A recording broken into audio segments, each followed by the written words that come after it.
What is going on, everyone? How we doing? What is going on? We are watching some Yankees Braves tonight. Sean is here. Hi, Robbie. I thought you were dead. You didn't publish forever. Yeah, it was a few days, man. A few days. Telling you, man, going back to school. It's well, not going back to school to learn, but I'm a teacher. It's busy, man. It's been very busy so far. But yeah. Also, that video I posted today, that I knew that was going to take me a couple days to kind of research everything. I was kind of looking into some other minor leaguers and stuff like that. So I knew that one was going to take me a little longer to prepare for. And yeah, so I got that posted today. So I'll have another video tomorrow. But no, it definitely wasn't just you, man. That was probably, over the summer, I was posting probably Monday through Friday. I feel like I was posting a video a day. Sometimes I even had maybe like 2 videos some days. So, but yeah, going back to work, man, it's definitely been time consuming. Pockman Wizard, what is going on? Are you doing remote, full, or hybrid? I am actually, at first, I was doing just virtual. All my kids were at home, but now I have 6 kids in the classroom, so I'm a hybrid teacher right now. So I got 10 kids at home, and I got 6 kids in the classroom. It's okay. It's not. It had its bumps the first day. The kids that were at school that first day, which was this past Friday, it was a little rough that first day because the kids that came to school, they didn't know kind of how to do things, because the kids that I had online, those kids were online for a full week.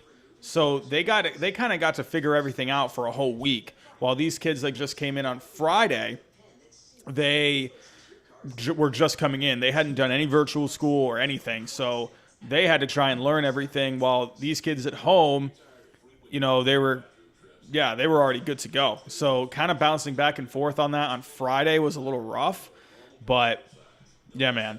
But Monday was all right. Yesterday was better. Today was probably our best day so far. So we're getting there. But yeah, Sean, yeah, we're fully back now. Like, we're fully back to school now. Jimmy Productions, the Giants are going to win the World Series. My goodness, I have posted that in my poll probably a few times now. But no one's voting on that video to do. But, man, the Giants, they're looking really good lately. They're looking very good. Looking really good. Darkness, what is going on? I regret going in person for school. Yeah, man. I think people are feeling either way for either choice. I think some mainly the parents, honestly, at least because I teach second graders. So I'm having some parents right now where they're kind of thinking, oh my goodness, I might just send my kid to school. Like, I'm tired of having to deal with all of this virtual school stuff at home, because they have to be home, right? I mean, the kid's only 7 or 8, so they have to be home. So some parents are starting to get a little like, all right, I might just send my kid to school, So, but then there's some where, some people are a little weary of, coming to school. It's understandable. I am in the middle on everything. Like, I can understand both sides completely. I'm not going to go one way or the other. So, what is up, Sean Zaghini? Funny, because I'm contemplating becoming a gym teacher in the coming years. Got to go back to school to get certified, but thankfully I'll be able to do it when the pandemic is over. Yeah, man. I mean, hey, you definitely could see some teachers, could be retiring a little early. I mean, I'm not so sure about that. That's more just me kind of just giving my perspective on it, because some teachers are like, you know what? I don't feel safe here. I don't know. I don't want to get sick. I'm just going to retire a little early, So definitely possible. Look out, man. Look out. What subject do you teach? What grade? So I teach all the subjects. I teach second grade. So we do reading in the morning, and then we do math in the afternoon after they go to specials like PE or music or whatever, and then we do science or social studies at the end of the day. My wrist just popped. Why did your wrist just pop? Why? What happened? What did you do? Oh, I didn't see what you said above, Pachman Wizard. Bauer should sign with the Braves. That would be a heck of a signing for the Braves. Here we go. Best of luck, man. Teaching during a pandemic must be extremely difficult. Big ups to you there. Thank you, man. I do appreciate that. I will say this. Doing virtual school, that for the first week, last week, I will say, it was easy. It was so simple.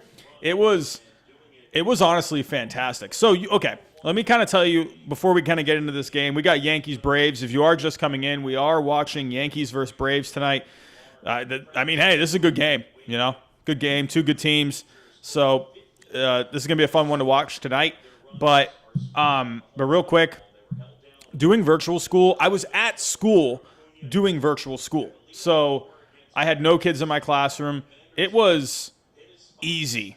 I can't even tell you how easy it was. So let me tell you about the day. So my schedule usually is they come in at 8:45 in the morning, and then we have 3 hours until we go to lunch. So from 8:45 to 11:45, we have reading. Then from 11:45 to 12:15, there is lunch and a short recess. And then we have and then I go pick the kids up at 12:15, and then we come back to my classroom for 10 minutes, and then I bring them to specials. So, and then they go to specials for 45 minutes. So, from 11:45, because the kids were at home, I didn't have to go pick them up or drop them off or whatever.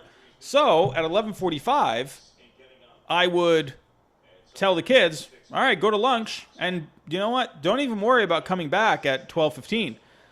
Just take a longer lunch, and then so I would tell the kids from 11:45 to 12:30 to have lunch and whatever, take a break, and then at 12:30 to go to specials until 1:15. So I would have an hour and a half break. It was fantastic because I had lunch and then they would have specials right after. So I had an hour and a half break.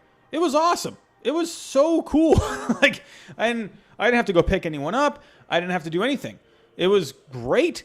And the kids always came back on time. They were for the whole week, they were back in the classroom on time. So yeah, it was phenomenal. It was great. I didn't have to deal with any behavior problems. A couple instances here or there where a kid would be not focusing while we're talking about something or whatever at home. Or a kid would forget to mute their microphone while I was speaking, and then, mom or dad were being loud at home or something. That was kind of annoying. But, dude, it was awesome. But where the drawbacks were is it's kind of hard to connect with the kids at that point. You can only connect so much. You know what I mean?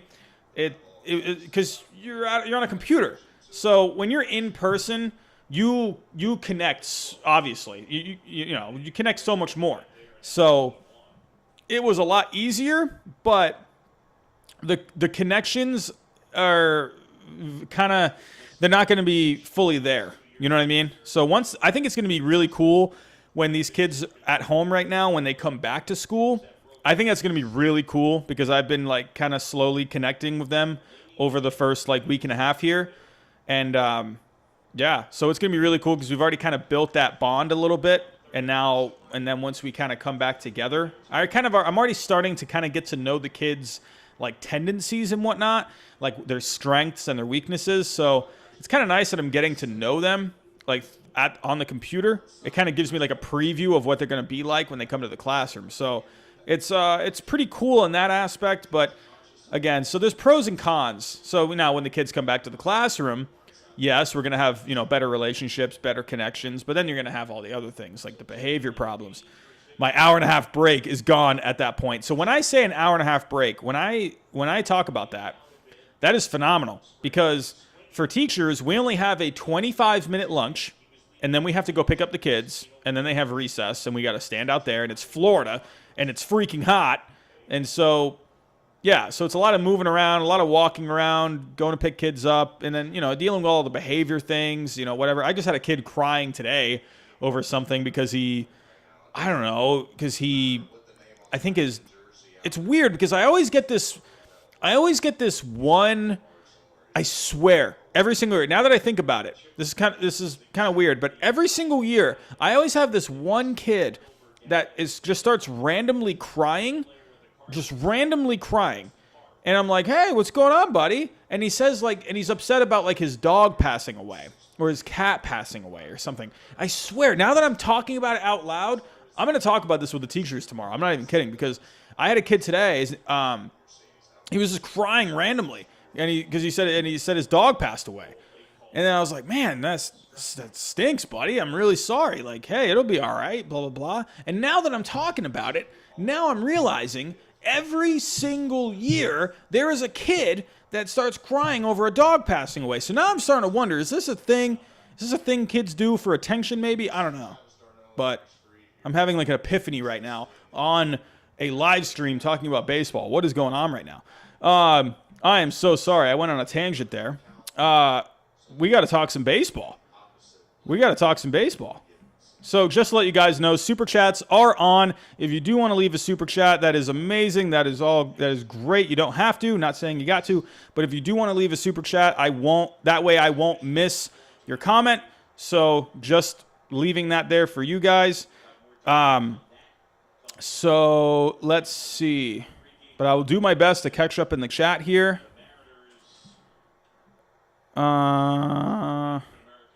Hayden, what's up, man? Just watched your trade deadline video. Thought they were pretty adequate. Thank you. I had a lot of fun making that video, man. A lot of fun. Just got the MLB app, and then I got the thing where you can watch all the games. Yeah, Sean, it's, if you don't get the blackouts, it's pretty good. For me, luckily, I'm not having the blackouts. I'm a Red Sox fan. And so living in Orlando, I'm obviously not really having that problem. But I've been seeing people on Twitter saying they're having that problem or whatever. So got a good pitching matchup tonight. Yankees, Braves. Got Max Fried. He's been awesome for the Braves.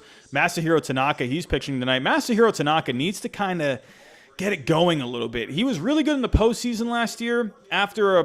He's kind of looking a lot like the Masahiro Tanaka of the regular season last year. So, kind of an ERA, mid-4s. So, I'd like to see more out of Tanaka tonight, Pachman Wizard, 4 years, 100+ mil. Pachman, are you talking about a contract, or what are you talking about? Blobfish is here. What's up, Robbie? What's going on? Hi, Blobfish. Hello. Hey, Saban Solis. What's going on, man? Man, recess gave me a lot of memories. Dude, Pachman, there's times, I'm 30 years old now. There's times where some random thing about recess pops into my head. Recess was great, man. Love that show, too. Remember that cartoon? Do you guys ever remember that cartoon, Recess? Do they still have that on TV? I thought that show was great. Recess? It was awesome. Hayden, Robbie, what are your thoughts on my predictions for my Mets starting 2020 rotation? This is excluding Syndergaard, DeGrom.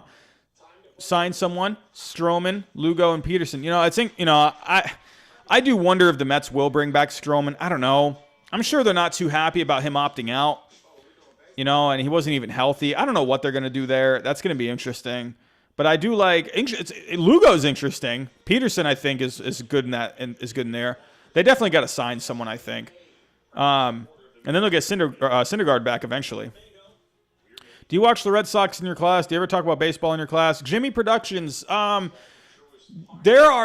will, if they're playing a day game, I'll have MLB Game Day on. I won't have the actual game on, but I'll have MLB Game Day. No, I take that back. A couple years ago, I did have a Red Sox game on my computer at one point. The kids didn't see it. I had it on one of my tabs, and I would kind of, while the kids were working, I would click on it, just see what was going on. But I will put Game Day on, so kind of just to follow along. Patrick O'Brien, what's going on, man? Are there any kids who are issues? Examples like punching, talking back. Okay. I'm one of the male teachers at our school. There's only 2 male teachers at our school. One is in 5th grade, and the other is me. So the male teachers generally tend to get the behavior problems, or at least one behavior problem, just because we're male. What happened to gender equality, huh? What happened to gender equality? I don't know. But yeah, I definitely get a behavior problem every single year. Every single year. But my first year of teaching, I was actually a co-teacher. And so I got hired like a month into the school year. So it wasn't really my class. Like, it was my class, but it wasn't really like my class. It was the other teacher's class. So we had one student that year that was a behavior problem. My second year, I had one kid that was interesting. He wasn't like a big behavior problem, but he was someone I had to monitor a lot. But then in my third year, I got another student who was kind of on the spectrum a little bit, and he just didn't know how to appropriately like converse with kids or just other kids around him. He would like hit some kids sometimes and like yell and scream at kids. Like he didn't know how to like socially interact with some kids. A year after that, I got this kid who was like a pathological liar, and he was like kind of a psycho, honestly. Like, I don't know. I don't know. That was weird. And then the year after that, I got a kid that would, in the year prior, he would like flip desks and stuff like that. In my class, he would be a problem. I never let him flip desks and stuff like that. He would try to trash the room sometimes. I'd be like, nope, you're leaving, you're out. And I'd walk him out, and he would like try to struggle and be like, no, I don't want to go. And I'm like, nope, you're leaving. So he would never like really fight me very much. Like, anytime I removed him from the classroom, he would give me a problem, but like it wasn't really to the point where it was, yeah, like, so. And then last year, I got another bad behavior problem. So I get like one behavior problem every single year. But this year, though, it seems like I'm doing all right. Like, I don't really seem to have many, or if any, behavior problems at all. But again, I have 10 kids at home right now and 6 kids that are in school. I have one who's very energetic, so that's going to be interesting. So that's going to be. I'm going to definitely be monitoring him this year. But anyway, do you ever tell the kids to sub to you? No way. No, Pachman, no, absolutely not. I try to keep all my stuff. All my like stuff outside of school, I try to keep it private. I don't ever talk about anything like of my personal life really all that much with the kids. I'll tell them like I like baseball and stuff like that, but I'm never gonna talk to them about like, I'm never no. I did have a kid last year, near the end of the school year when I had like 200 subscribers. I had a kid tell me that they saw my baseball channel or whatever, and I was like, "Whoa! Like, don't talk about that. Don't talk about that, because I don't want the kids looking for me on YouTube and stuff like that. I don't want that. I just kind of want to keep it just to myself. I don't want that. So I try to keep just school stuff at school, and then outside of school. Kind of like Vegas. What happens in Vegas stays in Vegas. Why are so many people in school already? Sean, it's interesting, man. Some people want to get back to school, man. Like, I can totally understand it. I think a lot of people right now they think this whole pandemic thing is a joke. They think it's very overblown. They think it's, because I do think the media is kind of blowing it up a little bit. It is an election year, so election years tend to be pretty cuckoo a little bit. So I don't know. I mean, I'm kind of in that camp to where I'm wondering, after election day, is this pandemic just going to end? I'm wondering. I'm waiting to see what happens. Because I think a lot of it is politically tied. I mean, I hate to say that, but a lot of the data is just. So I was watching a video the other day, So recent data that was released, people that are dying of COVID-19 have an average age of 79 years old. The average age of death right now in the United States, I think it's in the United States. It's in the United States or around the world, I don't remember. But the average age of death is 79 years old. I mean, come on, So I think, I had a friend that told me that, a lot of these COVID-19 tests were being spiked. People would go to take a COVID-19 test, and then they would get to this, testing site or whatever, and they would see a line that was like 3 hours long, and then it'd be like, all right, forget this. I'm not taking this test. And then they'd go home, and then, a friend of mine, she was home a couple days later, gets a phone call. It was like an automated message thing from the place that she made an appointment with, saying that she tested positive for COVID-19. And it was like, she never even took the test. So what is that? So like, if that's one of my friends, I can't imagine how much of that stuff's going on. I don't know. I don't want to play conspiracy too much, but there is a lot of data out there that shows that it's really not as overblown as it seems. I don't know. It's like, I understand there is something floating around out there, but I'm sort of in that little, bubble to where it's almost like, I don't know. I don't know what's going to be worse, the flu or this. I don't know. So I don't know. The people that I do know that have gotten COVID, they're fine. Like, they're doing fine. So just like you are when you get the flu or when you get sick. Obviously, if you're older and you have respiratory problems, or if you have, if you're dealing with obesity and stuff like that, and you don't have very good health, then yeah, you're definitely going to be at risk for that.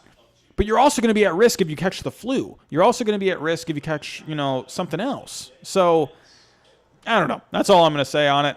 But I understand if anyone's weary of it. I understand if people think it's a joke. I get it. I get both sides. So I'm going to be kind of that middle man a little bit. All right. They usually start school in August down south. I'm guessing you're from the north like I am. I'm used to school. Yeah, when I used to go to school in Massachusetts, and school always started in September. I start the day before Labor Day. Yep. All righty. Hold on. I'm going to come back to these comments here in a second. I want to talk some baseball here real quick. So, all right. So I guess the latest developments tonight. I was going to talk trade rumors tonight, which I am. I am going to talk some trade rumors. We're going to talk some trades. We got the trade deadline coming up. This is one of my favorite times of the year. I love the trade deadline. But now, okay, so there's been developments in the past couple hours. So first off, the Milwaukee Bucks, and we're going basketball right now, the Milwaukee Bucks boycotted their game tonight. They just didn't even show up. So because of all the shootings that were going on and wherever it was, I forget the town. I think it was in Wisconsin. Kenosha, Wisconsin. So yeah, the Bucks, they boycotted their game. So okay, wow. So they're saying right now. Okay, so there's been more developments. Reds and Brewers are postponed. So I'm guessing the Brewers didn't want to play. I don't know how the Reds are feeling about that, but it's the Brewers. So they're in Wisconsin. Mariners Padres has been postponed. And they just said for the Cubs tonight and the Rockies, Jason Hayward and Matt Kemp are not playing tonight. It's I don't know. What do you guys think in the comments? What do you think? What do you think about this? This is interesting. This is interesting. I'm not sure how to feel about this. These games being postponed. Drew Venny just lived north of Kenosha. So Drew, what do you think, man? What do you think? Big Brewers fan. Tell me, Drew, what are your thoughts going on right now? Like, or how are you feeling? Because I'm sort of like, I don't know what to think here. I don't want to get like too, political here, but I can understand why people are angry, but I can also understand because there's also a lot of stuff that was going on with that, with the arrest that was happening. So, Drew, is it like as big as it seems that the media is portraying it to be, or is this more of like or is it being overblown? Like, what do you think? Are you seeing anything outside, or are you seeing people outside, or people talking? So tell me what you think, Drew. Is the media blowing this up, or is it pretty spot on with how people are like, feeling? So you're the Milwaukee guy in here. So let me know what you think. It's interesting, Obviously, you never want to see something like that. You don't want to see something like that. That's scary, man. That's not. That shooting that happened. That's something you don't want to see. It's not great. Trying to put the correct words here because I don't want to say the wrong thing. I don't want to, say the wrong thing here.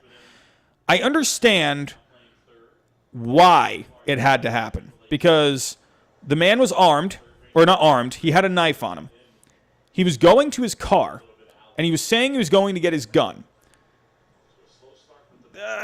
I have a couple of friends that are cops, and so I've talked to them about stuff like this, and they say you can't risk anything. Mainly because of other people around, because you want to keep other people safe. You want to keep other people in the area proximity.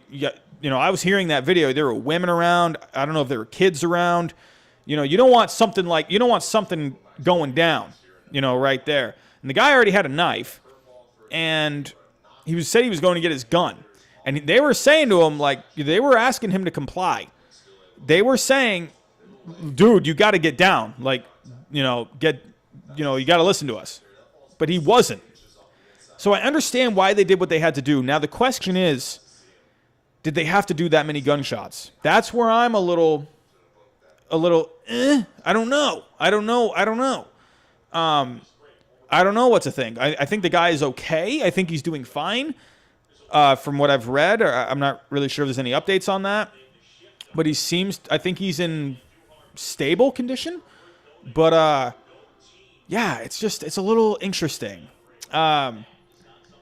So, yeah, kind of don't really know beyond that, what to think. I'm concerned with the number of gunshots. I think it was 7, but, but the guy, the guy wasn't listening, and he was he was a convicted felon. So that's tough, man. It's at that point when you're dealing with someone that's already been to jail, and he has a knife, and he says he's going to get his gun, and he's not complying with the officers. At that point, you gotta. But then here's another thing too. This is where I want people to think. Put yourself in that policeman's shoes. If he really wanted to do some damage against that guy, he could have. And he didn't. He didn't right away. He could have, and he didn't. He was giving him every chance. And I don't know. It's hard. I can understand why people are upset. I can understand why people are angry. I get that. But I also understand where that cop is coming from too. I don't know. It's difficult. I got to listen to more people on it. I got to listen to more opinions on it. That's kind of where I'm at right now. I'm a little it looked bad. But at the same time, I understand what this cop, these cops have a job and they got to keep people safe. I don't think this was a racist motive. I don't think this was anything like that. I don't think it was. So that's just my thoughts. But yeah, James, I just noticed in the comments, yes, they could have just used a taser too. That's where I need to do a little more reading. I'm not sure why he didn't go to that. I'm not sure. Was there something where he couldn't risk going for it at that point because he had a knife on him? That I think is the big thing here is he had the knife on him. You could see it. He had it showing.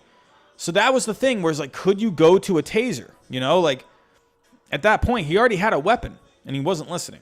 So I don't know.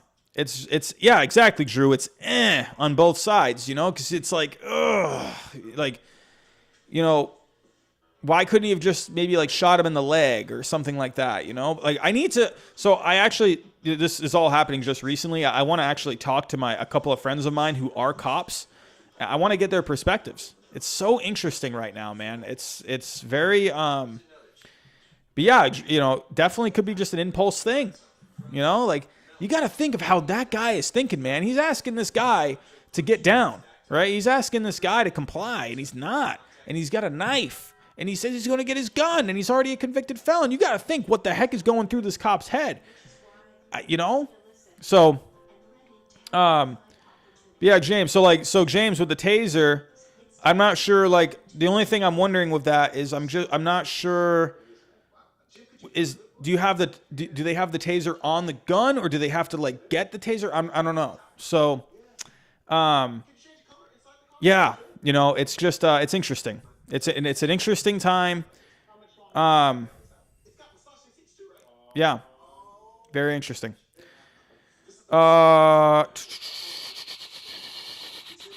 The leagues have the right as well as the players, but I'm just giving you an opinion on how I feel as a fan. Would rather do something else for a living. I want to do content to make people smile and laugh. Yes, man, that's always a good thing. Baseball has always been involved in civil rights movements and progress for African Americans in general. It doesn't really surprise me that this is going on. I understand the anger, but I really don't know the story of what happened. I'll say this: social and political issues in sports take away a lot of the fun for me. Yeah, it's a debate, and I think this is a. It doesn't need to get contentious. This is a conversation. Me personally, I am kind of on that side where, to me, I'm okay with people, protesting and stuff like that. I'm perfectly okay with that. People have to have a voice. This is America. That it's free speech. You say what you think, right? To me, sports has always been kind of more of a getaway. A little bit. It's kind of a distraction, so it's kind of, but I understand if people want to speak their minds and whatnot, yes. But I think also, I don't know. It's hard. It's hard, man. It's hard. But what I really want out of, all of this going on, I just want people to have a conversation about it. I don't want people to be calling people racist or calling people this or calling people that or accusing people of being like a white supremacist or something like that. I don't want that. I want people to just have a conversation. That's what I want. I think there's a lot of people right now who are passionate about what they think, and that's good. It's good. It's okay to be that way, but I don't think it needs to get to the point where you're name calling and you're saying just these things about people that just aren't true. I don't think that's necessary. I think it's okay to have a conversation. So, and I think it's good to listen to other people and to think get more perspective. I also think too, I think we have to start thinking a little less emotionally. I think it's okay to have some emotion. I'm okay with that. But at the same time, I think we all need to, maybe not all, I'm not saying all, I don't mean to say that, but I think a lot of people need to kind of think about things a little more instead of just like jumping at it, right?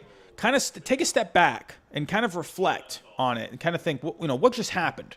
Let me put myself in this person's shoes. What is what is the best way to go about thinking about this, right? So really, kind of just want people to have more of a conversation. But Pacman Wizard, you are right. This isn't really a watch along. You are absolutely correct. We have Braves Yankees going on. I am so sorry, everyone. We're going off. Kind of, getting into this. This is all kind of big news lately. But again, some baseball games were postponed tonight. Bucks Magic was postponed.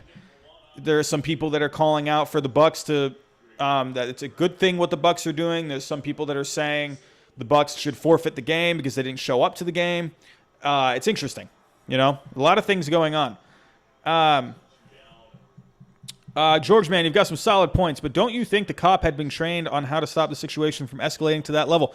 So yeah, George, and that's where I kind of go back to, I want to get more perspective on it. Like I need to, so like for instance, we'll end this. We'll end this. This conversation here in 1 second. But going back to the George Floyd thing, that was just stupid. That was dumb. That didn't make any sense. There was no reason for that cop to do what he did.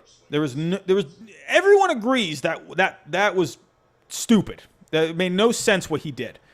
For me, I want to actually talk to people that have been in, maybe not in that exact situation, but have been in that situation. Like I said, I have a couple of friends that are police officers. I want to talk to them, because instead of me jumping at it emotionally, I want to go at it I want to think about it, right? And I want to hear other people. I want to hear what they think, right? People that have been in this situation. It's all fine and dandy. We can all sit here and talk about it. But at the end of the day, none of us have been in that situation. And I want to talk to the people that have been experienced in that situation, at least similar to a situation similar to that. So that's where I think, we need to just, we need to kind of take a step back and just reflect more. That's what I think. Alrighty.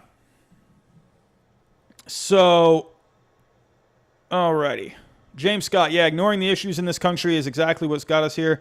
Glad we were talking about this. Yeah, I definitely think it's good to talk about. I just don't want it to get to the point where again, it's not necessary. Like, so for instance, for me, so I just said a second ago, I understand why the cop maybe had to do what he had to do in that situation, because the man had a knife and the man had, he said he was going for his gun and he's a convicted felon and all that. But I don't want to be called a racist for having that perspective. You see what I'm saying? That's where I think it's fine I don't want to say fine. I think it's good that we're having conversations, but I don't want to get to the point where people are calling me or someone else that is just simply bringing up that point a racist. You got all these people. There are people out to eat in the past week. They're going out to eat in diners. They're outside, eating, whatever, with a friend or something. There was a video with this girl and her boyfriend or husband or whoever, having a nice meal. And these Antifa people or whatever surround them, and they're telling them to raise their fist or whatever. And if they didn't raise their fist in solidarity, then they're racist. That's ridiculous. Get out of here, man. Get out of here. No. That's intimidation at that point. No, we shouldn't intimidate other people to join you in solidarity. It's ridiculous. No, I'm okay with having a conversation. Let's have a conversation. Let's sit down and talk. Let's have some coffee, Let's talk about it. But, don't call me a racist. Don't call someone a racist because they have a point of view. Like, for instance, someone on Twitter or whatever called me a racist or whatever. I have friends that are black. It makes no sense. The gym that I go to train, there are black guys there who I'm extremely friendly with, and we laugh and joke about stuff the whole time. So for me to be called something like that, that's a little silly to me. See what I'm saying? So I'm okay with talking about things. I don't think we should ignore things, but we need to talk about things. We need to have conversation to the point where you're not calling someone names or accusing someone of something. Because to me now it's like, if you say anything today, you're a racist. It's like, come on. See what I'm saying? I understand where people are on both sides. I just don't want it to get to the point where conversation is just completely out of the question. We got to learn to talk to each other, man. And that's what I teach my kids every single day in school. If you're having a problem, talk about it. Don't yell at each other and just go straight to your emotions. Sit down, have a conversation, and talk about it. Just last year, I had these two kids who, they got into this argument, right? And then it led to, these kids are second graders, and they got into an actual fight, at PE. They're it wasn't really much of a fight. They're 7 years old? They don't even know how to, they're basically just, they were grappling each other and rolling around on the ground. It was ridiculous. So I had them sit down. I made them sit their butts down. And I said, all right, you two are going to talk about this, and you're going to discuss what happened. And you're going to be calm about it. And you're going to look each other in the eye, and you're going to discuss what happened. And then they ended up having a great conversation, because I was kind of standing there the whole time. I wasn't watching it, but they were or I was listening to it, and they ended up having like a really good conversation. They're 7 years old. And then they ended up being friends after that. So it's okay to disagree.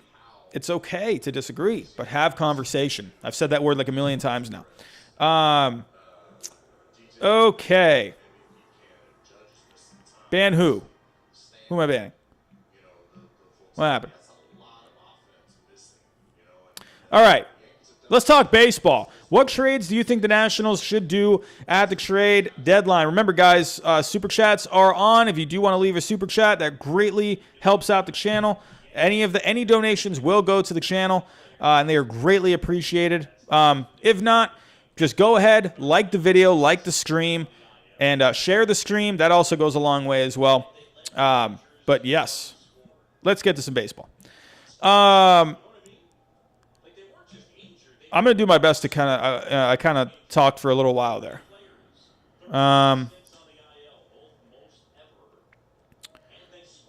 Let's see. Okay, so yeah, I was talking about the Nationals. Nationals, they have an interesting situation, They're kind of looking like what they did last year, right? But, the Nationals, I think they could be in a position maybe make like a trade to like retool for next year, because they still have plenty of talent. I think they could use another bat. So right now, let's take a look at where they are. If you are just joining, we are watching Yankees and Braves. Right now, it's top third, scoreless so far. We have Masahiro Tanaka pitching for the Yankees. Max Fried is pitching for the Braves. But that question for the Nationals. So the Nationals right now, they're in last in the NL East, running out of time. We're about halfway through the season now. So they still got about 30 games to maybe make something happen. They're 5 games back. Let's take a look. In an 18 playoff, they are currently 1, 2, 3, 4, 5, 6, 7, 8. So the Nationals are what, like 3 games back of the 8th spot? Look at the Giants right now. Look at the Giants. They've won 7 straight games, 15 and 16. They're just playing some great baseball. Mike Yastrzemski's having a great year. But I could see the Nationals maybe trading like an Anibal Sanchez, Maybe a team could do some starting pitching. Let's see how Sanchez is doing so far. I mean, he's not doing great. He's got a 6.48 ERA through 5 starts. He's actually pitching pretty bad. I don't know if a team would want to take a chance on him. I don't know. Could they make some kind of a trade? Maybe like a Patrick Corbin. I don't know. That contract's probably a little too big. I don't know. There's not really much they can do. Maybe, I don't know. I'm not really sure, man. What could they do? I mean, the guy that has like the most value, but would they want to trade him is Trey Turner. If they want to trade him? I wouldn't want to trade him. I mean, if you did, you could put Carter Kieboom there. But I don't know. That's I don't know. There's not really much the Nationals could do. I say maybe like, if they could, go for a bat. They don't have many like prospects, so I don't think they need to be trying to, stay in like win now mode. I think they need to kind of retool a little bit. Now the question is like, who could they trade? That's kind of the sticking point here is who. I mean, I don't know. Let's look at these guys again. It's kind of hard. I don't know. I don't think they should trade Carter Kieboom. I don't think they should trade Victor Robles. They don't have much youth. I don't think that's necessary, man. I don't think you should get rid of those guys. Like Luis Garcia, he just made his debut this season. I wouldn't get rid of him. I don't know. That's I don't know, man. It's tough. Can Luis Garcia play short? He's on their depth chart for short, but he's more of a second baseman. So, I don't know. I don't know. A guy like Trey Turner, I think, would bring back a lot, but do you really want to trade someone like Trey Turner? I wouldn't think so. I mean, they do have maybe like some mid-level prospects they could try and trade off and bring a guy in for next season. I don't know. I really don't think they should really go for it this year. Dude, it's like you just won a World Series. Take a step back. You know, if you go on a run, you go on a run. You know, if you make the playoffs, great. If not, you know what? It's a 60-game season. You're coming off a World Series. You know, I don't know. Could they go for someone like a Whit Merrifield?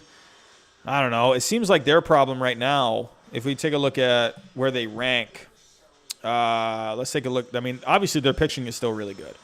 Pitching right now, they currently rank.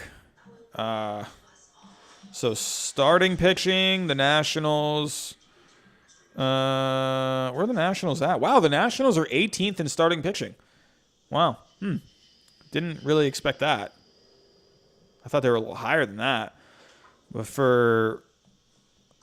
right now, yeah. So Nationals right now, with their bullpen I think is a little better.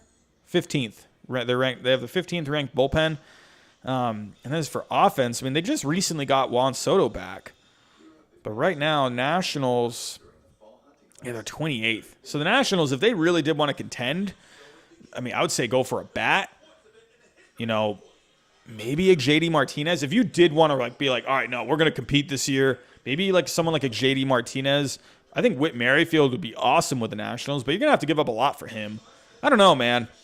I think right now, like maybe dangle like someone pitching wise. I mean, you don't got Strasburg. That's another thing too. Is you lost Strasburg. So do you really want to go for it this year? I don't know.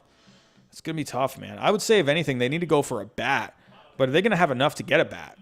I wouldn't get rid of any of these young guys, man. I would just, kind of just go with it this year. That's just my thoughts. What the heck do I know? Yeah, Eric, I just, as I was scrolling through, Eric Thames, he could maybe be a trade chip. Let's see how he's doing. I was kind of looking through the depth chart, and I thought, maybe Eric Thames, but I was looking at his stats. He's not really got much going on. He's only hitting 209. He's only got one homer. He's been kind of a bust, man, for the Nationals. He's not doing very good. I don't know, man. I say the Nationals, they just kind of, I don't know, man. I say they just play it out. Play it out. Wherever you finish is where you finish, I don't think the Nationals got much going. I think they need to, I don't know, but off-season, though, I mean, man, I don't know. Do you want to trade maybe a Patrick Corbin? I mean, what is that? What is the contract that he got? Would a team want to take that contract? I don't know. I think it was $140 million over 6 years. Oof, it's a lot. That's a lot of contract right there. $23 million a year. Not a free agent until 2025.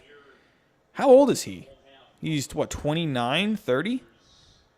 31. So I don't know. Could you dangle a Patrick Corbin? Maybe get a bat back?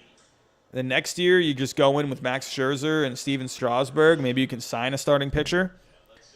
I don't know. Because really, it's like, who do you got really to trade besides like one of these young guys? Like, like a Carter Kieboom, Luis Garcia, Trey Turner. Oh, Mike Clevenger back on the mound. Look at that. Oh, already serving up a home run. But yeah, we're going to talk more about some trade rumors. I'm going to look up some trade rumors here. Right now in the chat, we do got 16. At least that's what it's saying from my end. So one day we will hit that 30 mark. So, let's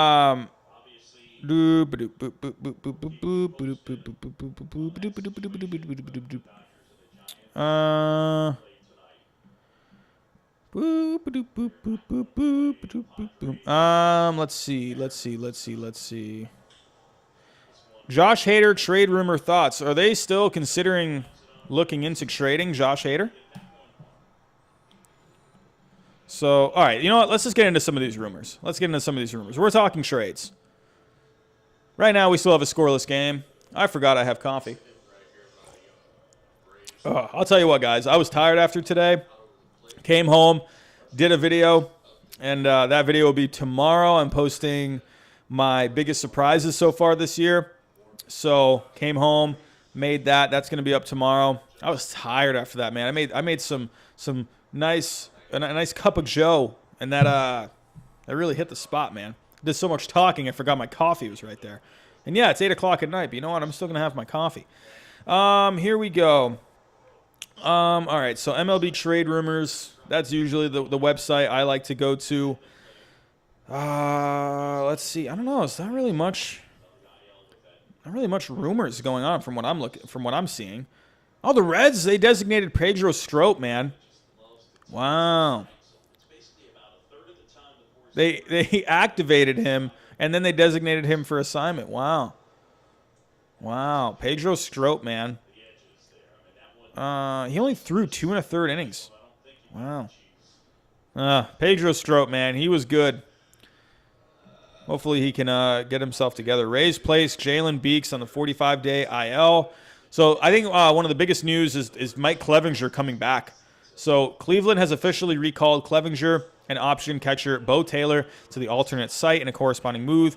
It's worth noting, too, that while there had been some drama surrounding the possibility that Clevinger's path to free agency would be delayed if he spent 20 or more days at the alternate site, he'll fall shy of that mark and remain on track for free agency after the 2022 campaign.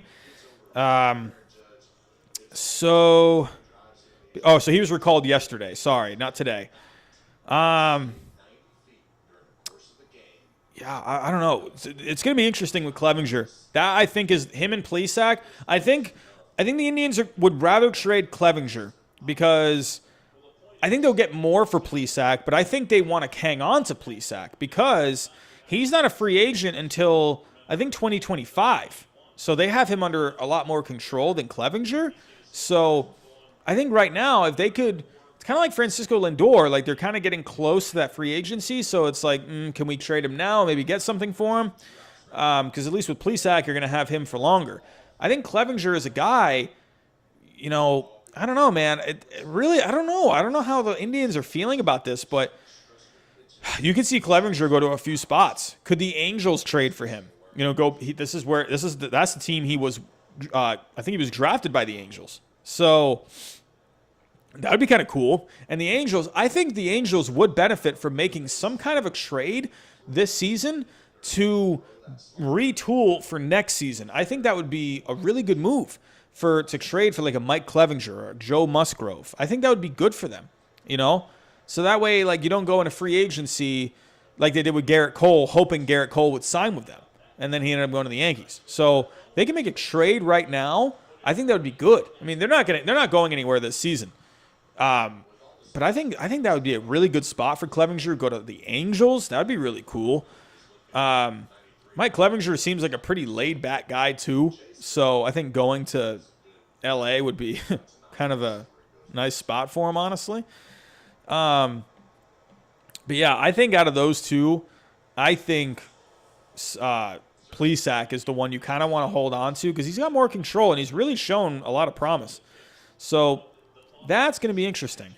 So some other teams that could maybe make a trade for Clevinger. I had a comment today. I don't remember who made this comment. I saw it in the comments, and someone said maybe the Blue Jays could maybe swing a deal for Mike Clevinger. That would be interesting. Could you imagine Mike Clevinger joining the Toronto Blue Jays? That would be awesome. I mean, well, for me, no, that wouldn't be very cool. But, was that Ronald Acuna? Yeah, Ronald Acuna Jr. with a base hit. Braves got a couple on. Bottom of the third here. Clevinger. Maybe the Blue Jays can swing a deal for him. Blue Jays are right there. They're in contention. They're right there for the 8th playoff spot, I think, for the American League. Could they swing a deal? Why not? You got some youth. Why not swing a deal for Mike Clevinger? I think that would be awesome.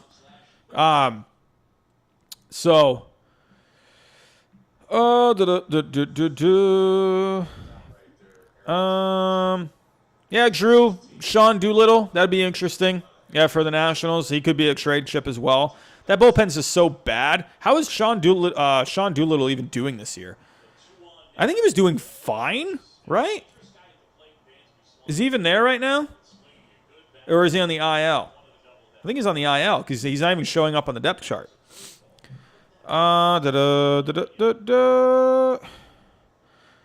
Robbie, what do you think about Giolito's no-no? I absolutely loved Lucas Giolito's no-no. Why? Why did I love that? Because he's on my fantasy team, and he got me over 40 points in that start. Ho-ho! Robbie was very happy when that happened yesterday. I was down by like 30 points yesterday, and I'm flipping through the baseball news and I get a text on my phone says Lucas Giolito is through 8 innings with his no-hitter. I'm like, whoa, what? No-hitter? And I go to look at my points, and I already had taken the lead. That was awesome. Oh, my God. Lucas Giolito, mwah, thank you so much, my friend. Thank you. He has been really good. Besides the no-no, he was really good in the last start, too. Why is everyone saying ban Paul? No, I'm not banning Paul. I love Paul. It's because of the conversation. This is why I don't want to talk about, political stuff, because then everyone's emotions get all too high. So, no, we're not banning Paul. No. Paul, I consider you a friend. You are not getting banned, my friend.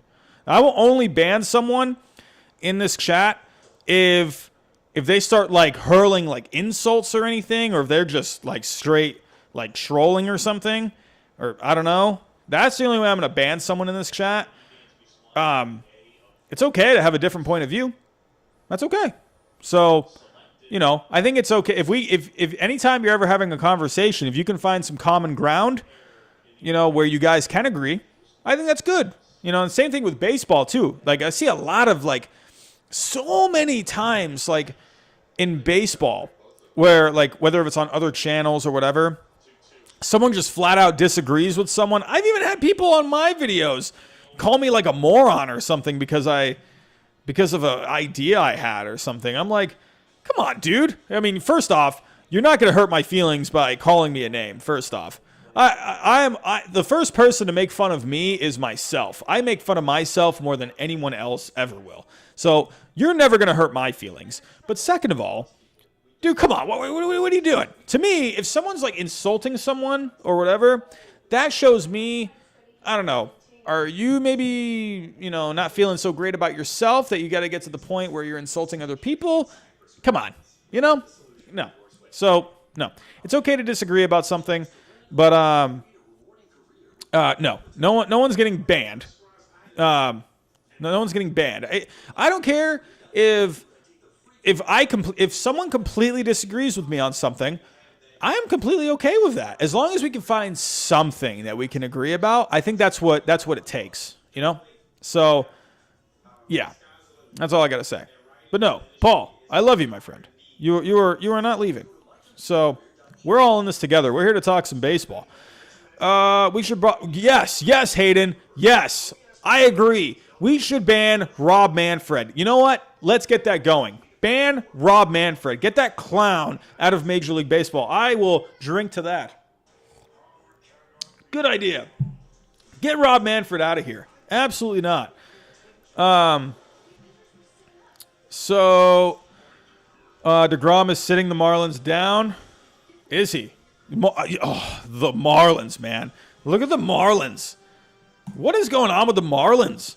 They're 14-11, but they ran into DeGrom. So, I mean, they're only down 1-0 right now. Only down 1-0. They got some time. So, if my crappy Red Sox could get to DeGrom that one start, I think the Marlins have a chance. Why not? Let's see. How dare you have an opinion? How dare you? No opinions for you. Miles Houston, what's going on? Yes, we have gotten the ban thing out of the way. No one's getting banned.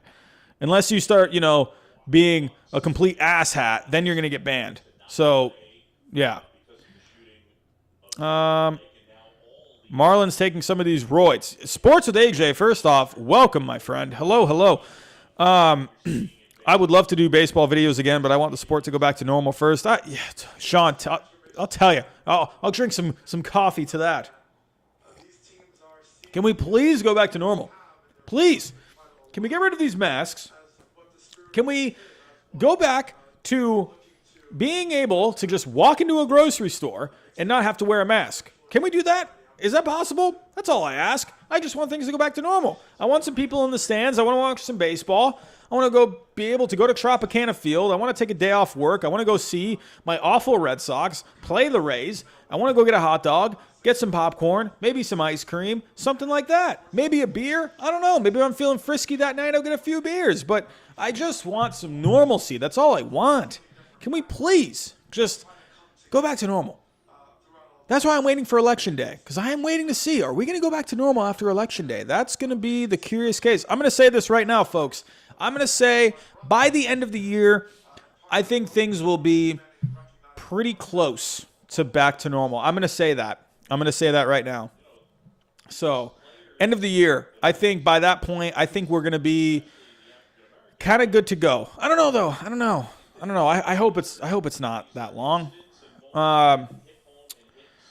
You should do a segment where you go over trades on BTV. Might be fun to see what everyone is thinking. Oh, hey, Lee G, what's going on? BTV. Lee G, I'm going to be honest with you. What is BTV? I'm going blank. BTV. What is that? I'm so sorry. I am going blank on what that is. Go over trades on BTV. What is BTV? Help me.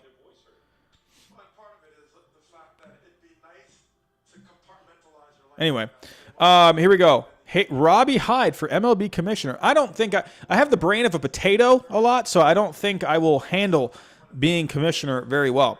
I will say Rob Manfred is a clown, but he somehow handles that. He does at least the bare minimum.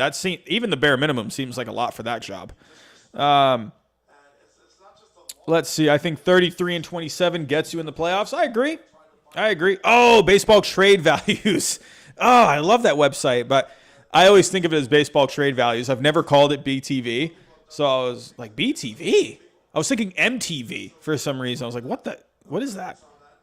So, do you think Corey Seager could be traded? You know, Corey Seager, that's why that trade that I came up with in my video today. Also, let me guys know, tell me here, if you did watch the video, tell me what you think. What trades did you like the most out of that list I put together today? If you have not watched the video, get the hell out of here and go watch the video. Don't sit in here. So if you have not watched that video, go watch that video right now and then come back in and tell me what trades that you liked. But tell me in the comments, what trades did you like? So, but yeah, that trade where I had Mike Clevinger and Francisco Lindor going for Corey Seager, Edwin Rios, Tony Gonsolin, and Michael Busch. So I'll tell you all this right now. All those trades that I came up with today, I did all of those trades on baseball trade value because one of the reasons that video took me a little longer is because those trades I did post on baseball trade value, but I also wanted to see how people reacted to those trades on the trade boards. I wanted to see if they got thumbs up and stuff. The one trade on that list that I put together today, the trade that got the most upvotes. Let me go look. Because there was one trade that I put on my video today that actually got a lot of upvotes. So let's take a look at that.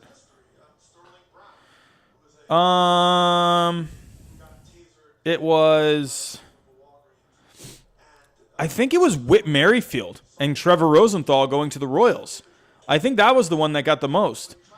Trevor Bauer going to the Reds got 2 upvotes and got 3 downvotes. I did leave one trade off that list. There was one trade, but instead I went with a different one. But one trade that I had that got a lot of upvotes was one that I didn't even have on my video today. It was, tell me what you think. I had the Mariners and the Braves coming together. The Mariners were sending Kyle Seager, Taijuan Walker, and Cash to the Braves. And in return, the Braves were sending back a couple of prospects, C.J. Alexander and Casey Kalich. So for the Mariners, they were kind of getting out of that Kyle Seager contract, and they were able to trade away Taijuan Walker, who's having a pretty good year. And the Mariners, they were getting a couple prospects in return. So I got 9 upvotes on that and 4 downvotes. So, let's see. For the Marlins, so the video that I posted today on one of those trades was I had the Red Sox trading Matt Barnes and Chavis to the Marlins for Edward Cabrera. I actually, the original trade that I came up with was the Red Sox were going to get Edward Cabrera and Stephen Tarpley. And Stephen Tarpley, he is in the bullpen right now for the Marlins. But I figured the Marlins, their bullpen is not very good right now. And Stephen Tarpley is one of the guys that is he, where is he? Hold on. Stephen Tarpley. I thought he was with the Marlins right now. Hold on. Stephen Tarpley. Is he on the IL? Oh, I guess he wasn't doing all that great. I thought he was. Yeah, he was coming out of the bullpen. He has a 5.59 ERA. So I did have him included in that trade too, but I figured, maybe I should have left him in that trade. I don't know, but whatever. So I had actually the Red Sox getting both Edward Cabrera and Stephen Tarpley. So, but to kind of just make it more simple, I just had Edward Cabrera coming to the Red Sox. So, but yeah, that one got 4 upvotes.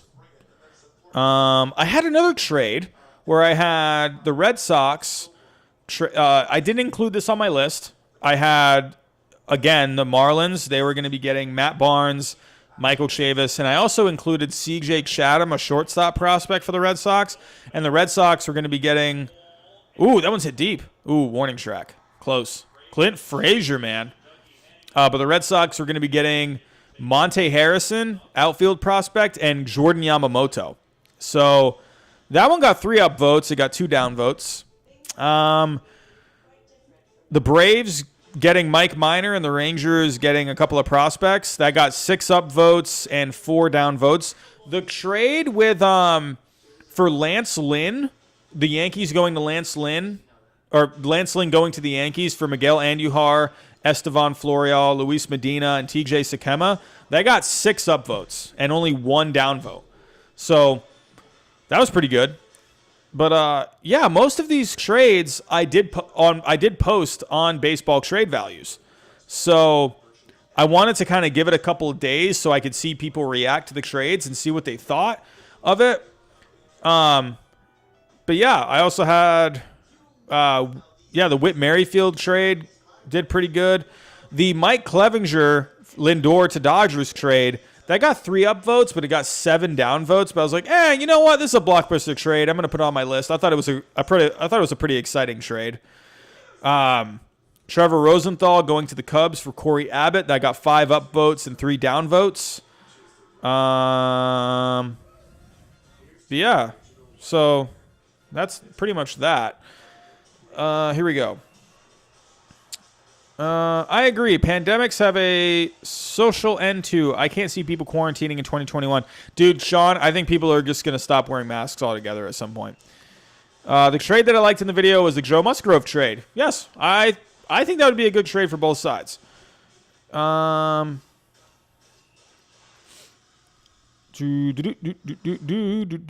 Spanish flu ended in 1919 socially before the pandemic medically ended in 1920, and there was no vaccine and no therapeutics for that. That's another thing that I have kind of looked into about this whole thing. I think just today with social media, the news, I think it's so easy to blow everything up these days and to put fear into people's minds. Fear gets people to tune into your show.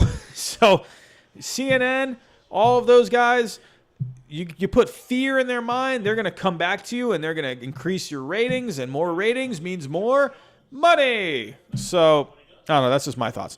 Here we go. I didn't like the Lindor trade, and I think Clevinger is going to the Yankees or Mets. I think Clevinger to the Yankees would be huge. Okay, I just heard major news, but no, they're talking about the boycotts. So, Clevinger to the Yankees, my first reaction to that isn't even the pitching. Is Mike Clevinger with short hair? What the heck would that look like? Like, what? What are your thoughts on this trade? Mike Clevinger to the Mets and Dominic Smith and Rosario to the Indians. Interesting. Interesting. Go put it on baseball trade value. See what people think of it. I'd be bummed if we traded Seager. Yeah, Seager, man. He's good. Kind of like Kyle Seager, and I think his brother is more famous, of course, but still, yeah. Hot take, Trevor Bauer signs with the Mets when they get the new owners. Man, I had that video, how to fix the Mets. If Trevor Bauer went to the Mets, man, that'd be crazy. Braves, Trevor Bauer maybe to the Braves? Maybe. Hader for Andujar, Frazier, and a prospect. Dude, how is Hader doing this year? I haven't heard too much about Hader. He hasn't given up a run in 9 games. He hasn't given up 1 run. He's got 7 saves. He's doing awesome. He's only 23. Could you imagine the Yankees getting Josh Hader? That'd be crazy, man. Crazy. But yeah, for Andujar, Frazier, that'd be interesting. It'd be interesting. Very interesting. This is crazy, but Red Sox should try to get Lance Lynn and Dallas Keuchel. That would help a lot. I think that would help more for a team that's in playoff contention. The Red Sox are so out of it. I say blow up the whole thing. Blow up the Red Sox. Just start fresh. Make it Chaim Bloom's team, you know? Remember when politics weren't featured in professional sports teams? I remember. Yeah, man, it's really a different day and age today, Jack. Welcome, by the way. Pepperidge Farm remembers. One sport you never see in that is UFC, because Dana White, he doesn't want any of that. Dana White is a businessman, and he does not want anything like that in the UFC. Uber dumb question. You are a Bo Sox fan, because if so, let's go Red Sox. Yes, let's go Red Sox. Hopefully they can pick it back up. Agreed. Media has handled the pandemic horribly. It's more about ratings and information. Fear sells, and it's an election year. By 2021, things will be a lot closer to normal than many think. I agree, Sean. I'm telling you right now, 2021, it's going to be the year of going back to normal. So people are going to be over all of this stuff, man. And right now, ESPN's talking about freaking, I can't stand it, man. I'll tell you what, guys. I'll tell you what. You know, not trying to get too much back to the whole, thing going on, but a lot of this stuff happens no matter what your skin color is. No matter what. It doesn't matter if you're black. It doesn't matter if you're white. It doesn't matter if you're Spanish. It doesn't matter what you are. It doesn't matter what your background is. This kind of stuff happens all over the country. It's just the media wants to take advantage of this particular one because it fits their narrative.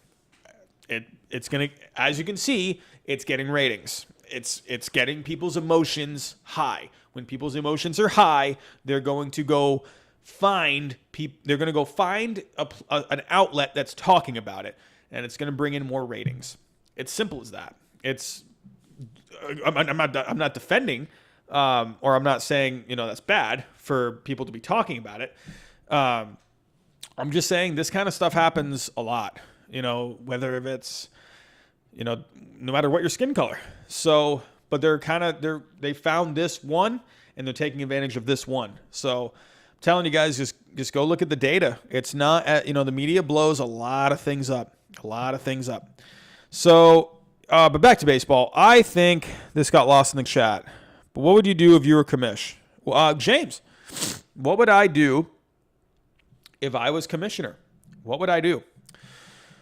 Well, I would definitely still focus on the youth of the game. That would be definitely a thing. You have to pay attention to growing the game. That is the biggest thing. You got to grow the game.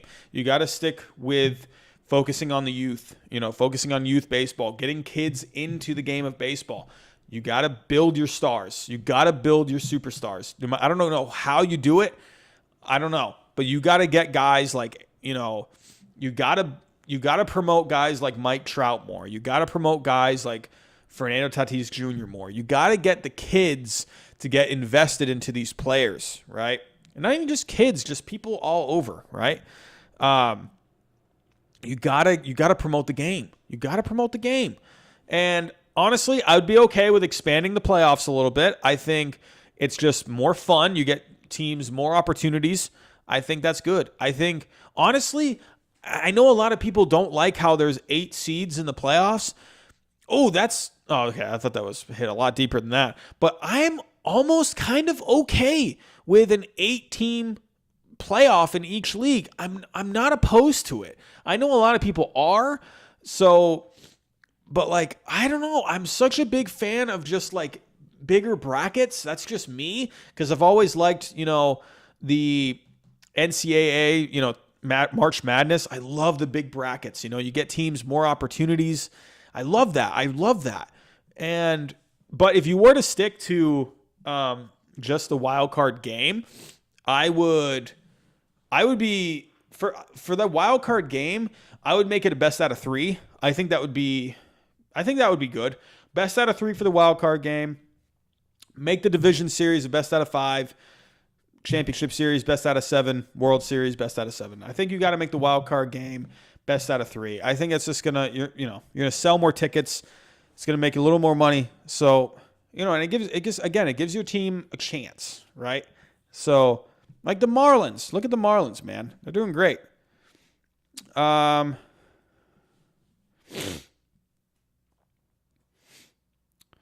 with Dana White. I think he's the best commissioner in sports, by the way. Dude took UFC from a nothing promotion to being one of the biggest sports in the industry. Dana White is good at what he does, man. And I remember he came on ESPN, and someone on ESPN tried coming at him with something that had to do with race, and he shut that down so quick. And he made that, I forget who it was. It was the guy on Get Up, I think. I don't even watch ESPN anymore. I think ESPN's garbage.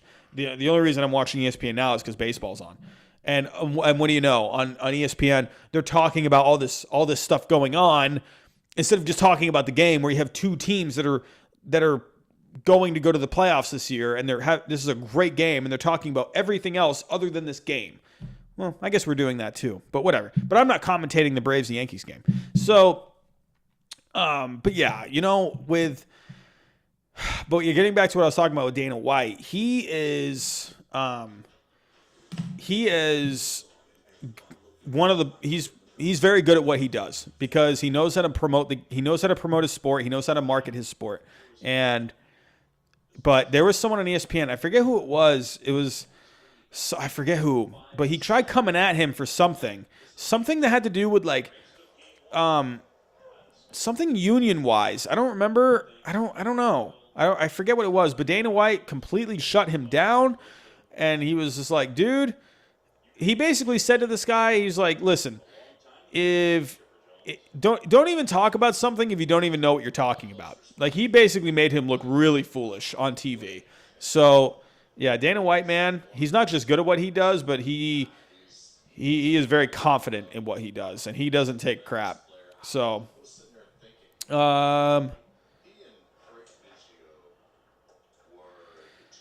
let's see. Clint Frazier shouldn't be traded at all, and he's not a 4th outfielder. Yeah, I think Clint Frazier, man, I think he just, he needed a little more time, I think. He was kind of having some goofs with the Yankees when he was first coming up, but he's doing all right now. He's doing very good, actually, right now. So I think you got to hang on to Clint Frazier. He was a top prospect before, man.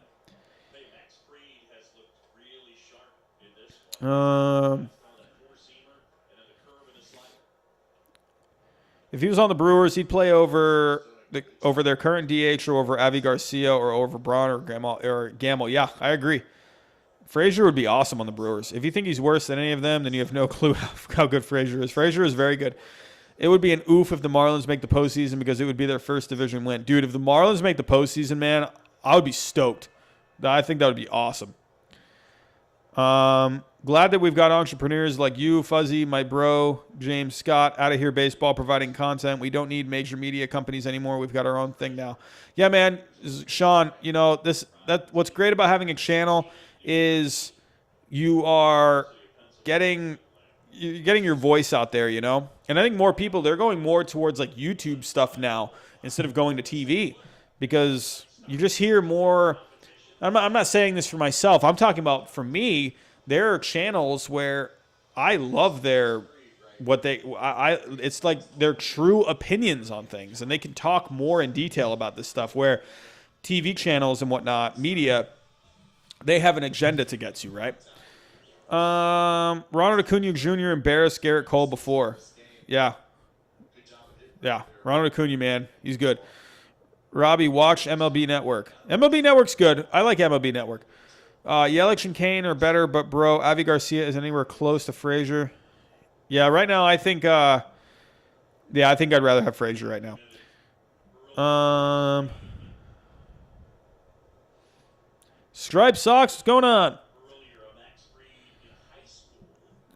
Hold on 1 second, guys. I got to get to the bathroom really quick. Hold on 1 sec.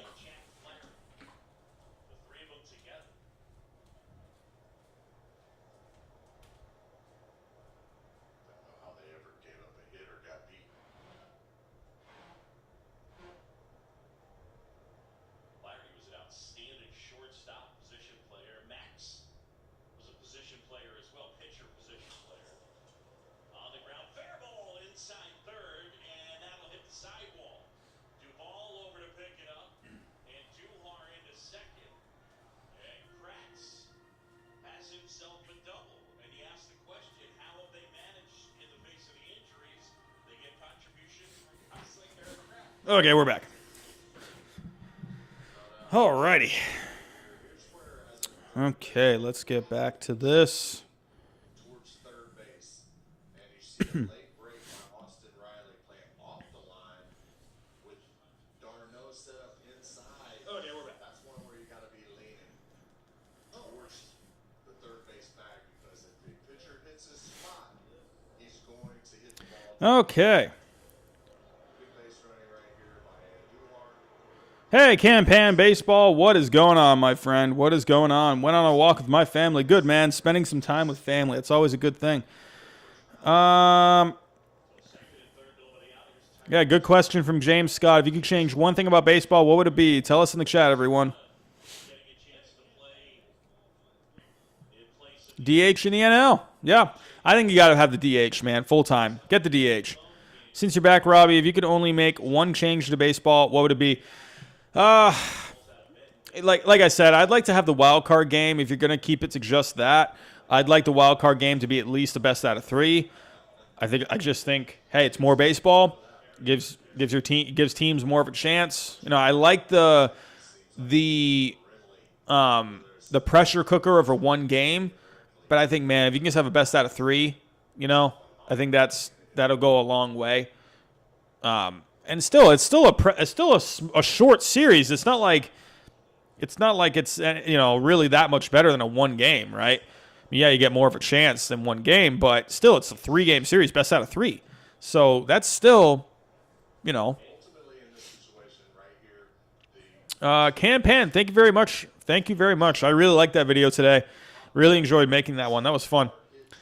But yeah, James, I think just expanding the playoffs a little bit. I want to see more teams. I'd like to see, you know, like man, if the Marlins could get in as like an 8th or 7th seed this year, and man, if they go on like a run, how cool is that, man? I love that. I love those underdog teams, man. Also, MLB Network over ESPN all day, every day. Sean, I agree. Ban the shift. Yeah, it's interesting, James. It's interesting. I wonder if they could maybe like have like a limit on the shift. Like maybe they could do like 3 per game or something, you know, something like that. Players can't be traded more than twice in their career. That's interesting. That's an interesting, very interesting one. To answer your question, is firing Rob Manfred an acceptable answer? Oh, I see. Yeah. Yeah, that's definitely a good one. Man, I think we do need a different commish, man. I would say ban the shift, but if not that, universal DH, like that. Kenny Lofton played on 12 teams. That's crazy, man.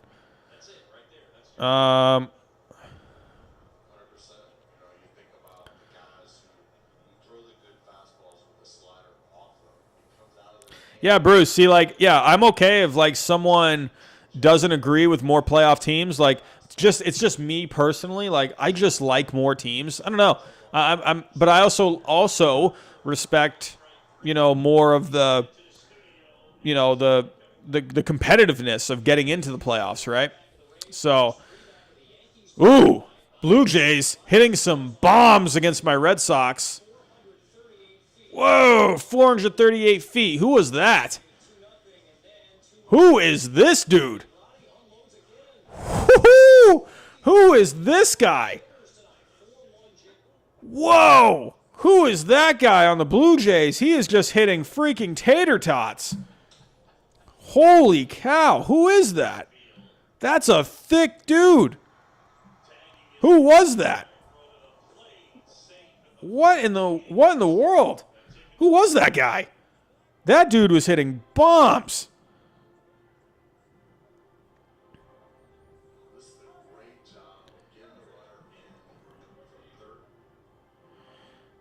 Tellez, who is that?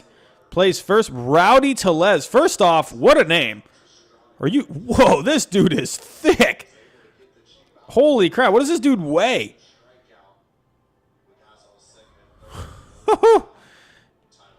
Wow. Jesus. I need to know this guy's weight. This dude has to weigh like 300 pounds.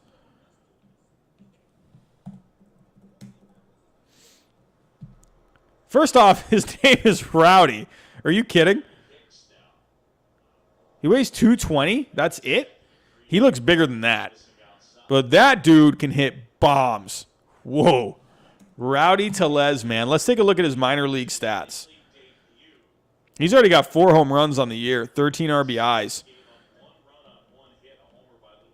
What was he hitting in the minor leagues?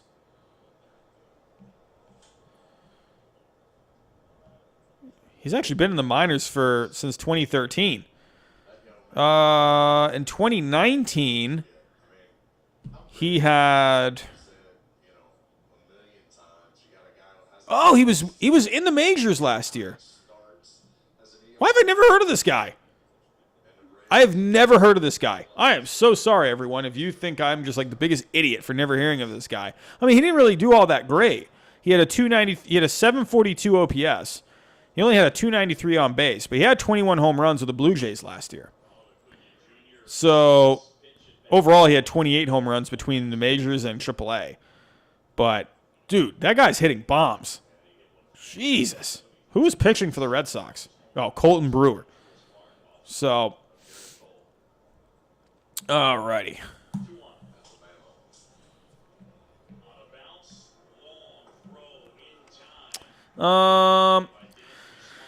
Saban Solis, World Series prediction. Sorry, guys. I'm having to go back into the chat a little bit. Again, Super Chats are on. If you do want to leave a Super Chat donation, your comment will pop up, and I will not miss it. Right. World Series prediction. I'm gonna actually hold on to that a little bit. I have a video coming out next week. I'm gonna do my updated predictions after the trade deadline. Some of you may think, oh, that's not fair. You did your preseason predictions, so you got to stick by those. Nah, I'm gonna do my updated ones. When that trade deadline happens, man. When you bring trade deadline can really change just the fortunes of so many teams. And right now, my thoughts. First off, my World Series coming into this year was Yankees versus Nationals. So at this point, that's not going to happen. So we'll have to see about that. But I got a few teams in mind who I'm kind of leaning to at the moment. Padres, Athletics. Man, what a World Series that would be. Interesting. Padres, Dodgers in the NLCS. What an awesome NLCS that would be. I hate how MLB players carry a small card to help them with the shift. It's dumb. Remember it or too bad. Yeah. Allowing shifting in the outfield and keeping the fielders on their side of second base bag in the infield, that's how to ban the shift and still be able to give fielders the ability to change position. Yeah. Definitely a good thought, James. I'm okay with expanding playoffs, but I think 16 is too many unless you have 32 or more team league. Yeah.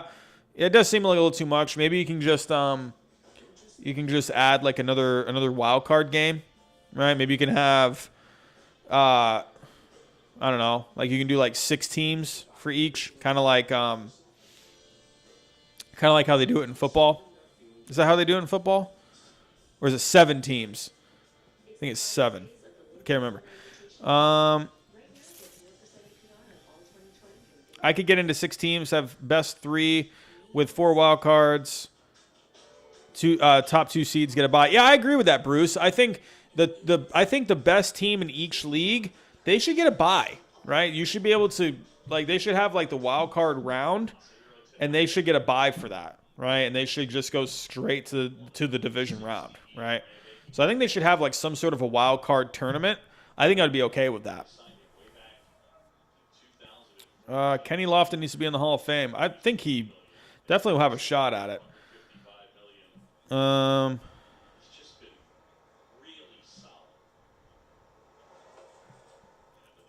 Yeah, I never really heard of him. I don't know. For some reason his name never crossed my path. I don't know why. But hey, this is why I'm having a channel. I get to learn more about players. I get to learn more things. So I don't know everything. So hey, part of having this channel is really just to learn more, right? But that dude was hitting bombs. Who will win AL Rookie of the Year? Luis Robert, Kyle Lewis. You know, Luis Robert was looking like a surefire thing, man. But yeah, let's go checks. Kind of how some guys are doing.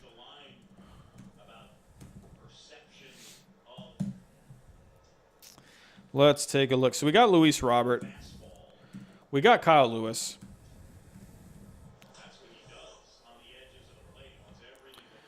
But yeah, in the National League, look out for Jake Cronensworth, man. He's hitting like 342 right now. He's doing really well in the National League. The American League, so let's take a look at like Luis Robert. Ooh, Jose Ramirez just hit a 3-run bomb. It is now 3-2 Indians. I'm going to go over some scores here in a little bit. Luis Robert right now, he's hitting 284 on the year, 7 home runs, 17 RBIs. I'm going to stick with Luis Robert. I mean, Kyle Lewis right now. So Luis Robert has an 895 OPS. Kyle Lewis. Okay, yeah, Kyle Lewis is doing pretty good too. Kyle Lewis is doing really good, actually. He's hitting 360. Oof. Oh, man, you might have to go with Kyle Lewis here, actually. I saw he was doing good like a couple weeks ago. And a part of me kind of thought, he might kind of start dying off a little bit. Not dying off, but like kind of, digressing. But holy crap, Kyle Lewis is doing really well. 360 batting average, 7 home runs, 19 RBIs. He's got a 1.014 OPS, 184 OPS plus. He's doing really good. I mean, Kyle Lewis, man. I think you got to go Kyle Lewis right now and Jake Cronensworth. I mean, right? I mean, Kyle Lewis, he's doing great. Let's take a look at some other guys. All right, so American League.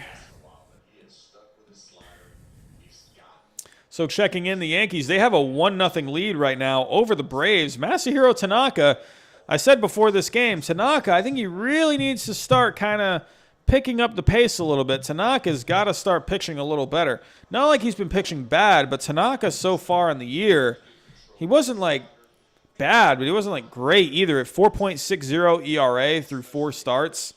Tanaka really needs to start like stepping up a little bit, I think. Come on, they brought this guy in on a big deal, man. Tanaka, he's got to start pitching.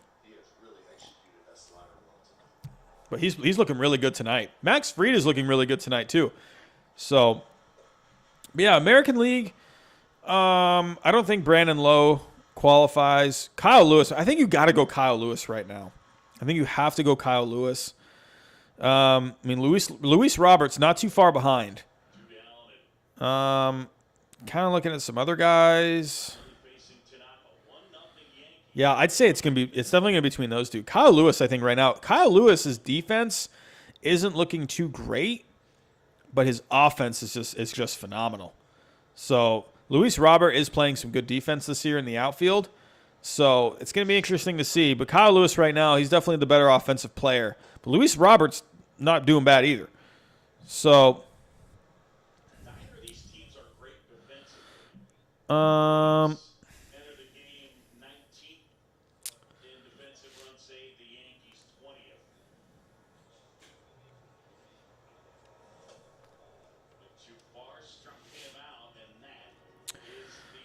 let's see.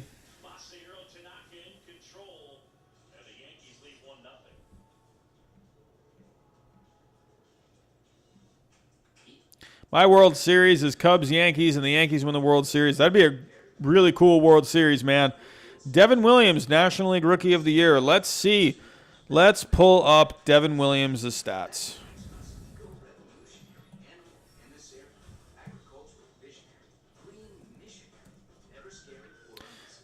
Come on, computer. What are we doing? Devin Williams. Let's see how he's doing. He's pitching really well. He's pitching really well out of the bullpen for the Brewers. 0.77 ERA through 11 games. He's doing pretty good. So 25 strikeouts in 11 innings. That's phenomenal. You'll probably see him get some votes. Cronensworth is all polish. Yeah, it seems like he's just hitting everything at the moment. So it seems like he's really taking advantage of just the lack of scouting on him. But I mean, he's hitting 342. That's pretty good. So it is only through 25 games. So OPS is looking pretty good right now. 1.010. So yeah, I think with Cronensworth, I mean, if I take a look, let's go to Baseball Savant. Let's take a look at some more advanced stuff. Cronensworth. I keep saying Cronins. It's Cronin. I mean, right now, Cronenworth, man, he is ranking really high on everything. I mean, dude. So, okay. He is in the top 15% in exit velocity, top 15% in hard hit percentage. He's near the top in xWOBA, near the top in X slugging, near the top in barrel percentage, almost top 10%. Sprint speed, top 10%. I mean, he's doing pretty good. So, he's only... he hasn't really even, struck out. He's only struck out 12 times, and he's walked 8 times. I mean, I don't know. Like with any rookie, really, you got to kind of see how they, do year to year, right? So, Cronenworth, man, I mean, he can also play multiple positions, second base, first base, shortstop. He can play all over the infield. I'm sure he can probably play some outfield as well. But this is a guy right now, he's just hitting the ball really well. So, I mean, looks like he's getting a lot of extra base hits. He's got 8 doubles, 2 triples. Let's go look at that ISO percentage right now.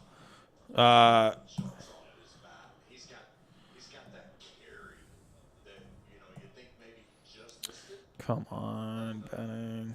So I'm sure that ISO percentage is probably going to be pretty good. Where is it at? I'm trying to pull him up on Fangraphs, but it won't let me type in the search. I don't know. Hold on. So let me go to the Padres.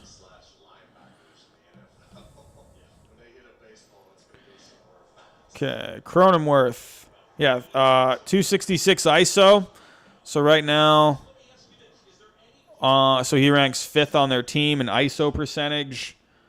I mean, he definitely doesn't have as many plate appearances as some other guys. Like Manny Machado has 136 plate appearances. Cronenworth only has 87. So I would like to see some more at-bats out of him. So like I said, teams are probably still trying to figure out his tendencies a little bit. So got to see how he does over a full season. But I will say he is hitting really well right now. Okay. Saban Solis, it's not letting me donate. Another person where they can't donate. Saban Solis, I greatly appreciate you trying to leave a donation. That is always greatly appreciated. Let me see if I can fix that. Hold on one second.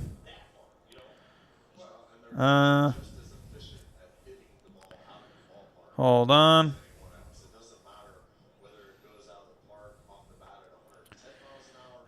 It says my super chats are on.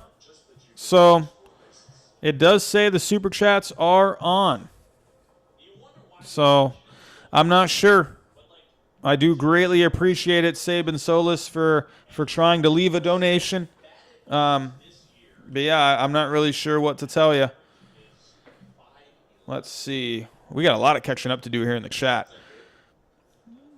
The Mets must get a new catcher this offseason. Wilson Ramos is slow and lazy. A Russian tortoise and Albert Pujols are both faster than him. Not bad, not bad. Lewis is probably a true talent. 120 WRC plus. Tanaka's a big game pitcher. He's not much of anything unless it's a big game in his eyes. So, yeah, I mean, that's definitely something to think about with Tanaka. I think Tanaka's kind of looking at this game in an important way. The Yankees, they need more starting pitching. And Tanaka, I think he's looking at this game. I mean, this is a good Braves team. So I think Tanaka's stepping up for this game.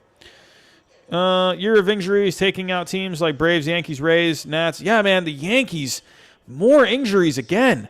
So stay tuned into my my updated predictions for next week. So I'm going to use this week to see how I feel about these Yankees.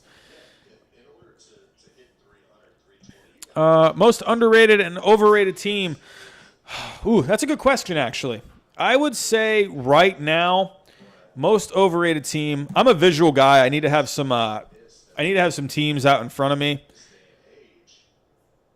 Okay, let's take a look. I'm still waiting for the Phillies to turn it on. I am, man. I'm still waiting for this Phillies team. I mean, they've won 2 straight. I'm waiting for this Phillies team to do something. I could see this Phillies team going on a run.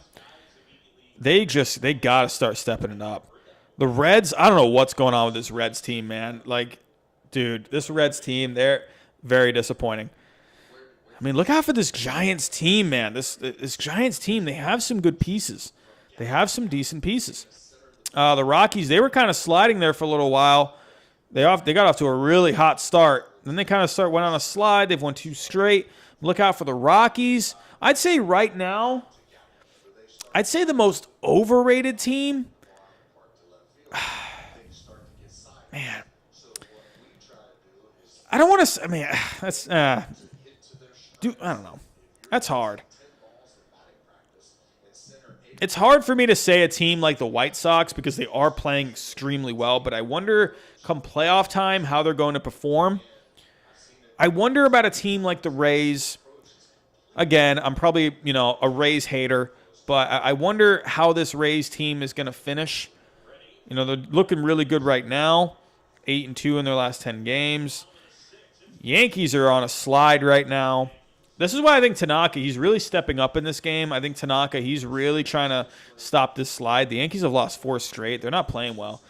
I think an underrated team, honestly, I think a team, it's kind of surprising because no one's really talking about this team, and that's kind of weird because of this team, who this team is, but the Houston Astros.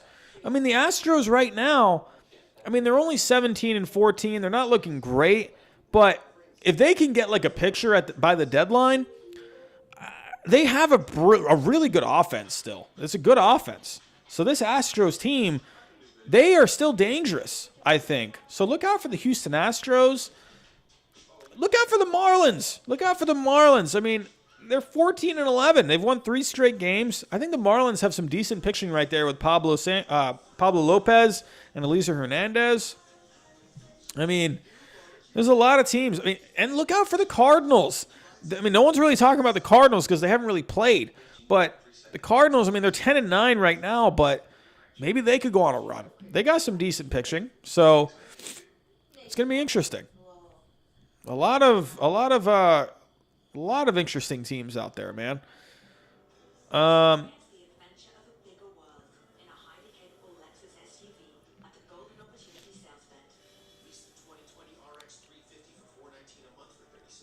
Underrated Padres, overrated Reds. Yeah, I think the Reds were a bit more on the overrated side coming into this season. But I mean, even for me too, I really like the Reds coming into this season. The league doesn't know him. They might not know him until next year, given the short season. Cronenworth is a hell of a relief pitcher on the low. Yeah, I've read that about him because he was a two-way player. It's all about pitching. That's why I say Braves, Yankees, Rays, Nats. Losing aces hurts. Yeah, man. The Rays, they just lost Jalen Beeks. He was a really good piece for them. Do you think the San Diego Padres could trade for Hader? Dude, if the Padres got Hader, I think they could match up. I think they could. I mean, but do the Brewers really? Do they want to get rid of Hader right now? You know. Does anyone think it's funny Astros avoided fans this year? I think it's hilarious, honestly. It's just crazy. Action Jackson, what is going on? What's up, guys? How are we doing? We're doing all right, Jackson. We're talking some baseball. Joey Bart just got the call I thought I saw. Yeah, Joey Bart should be playing by now. Fact, Rays have 10 pitchers on IL. Yeah, man. Rays, they're starting to get the injury bug a little bit. I got Yankees finishing strong. Schmidt, Montgomery, Garcia are going to open some eyes. So is Schmidt up yet? Is he up? Is he up? So is that going to happen?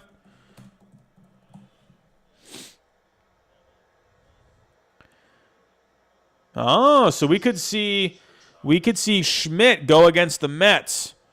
So Schmidt, I think, could be a really interesting piece. I think the Yankees are going to kind of stabilize a little bit. I think it's a bit of a worry right now for the Yankees, because they are getting hit with the injury bug a little bit.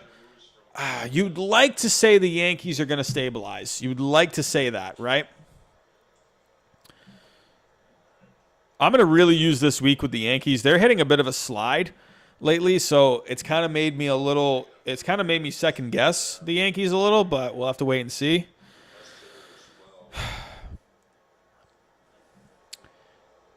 Yeah, that was nice for the Red Sox to pick up a win.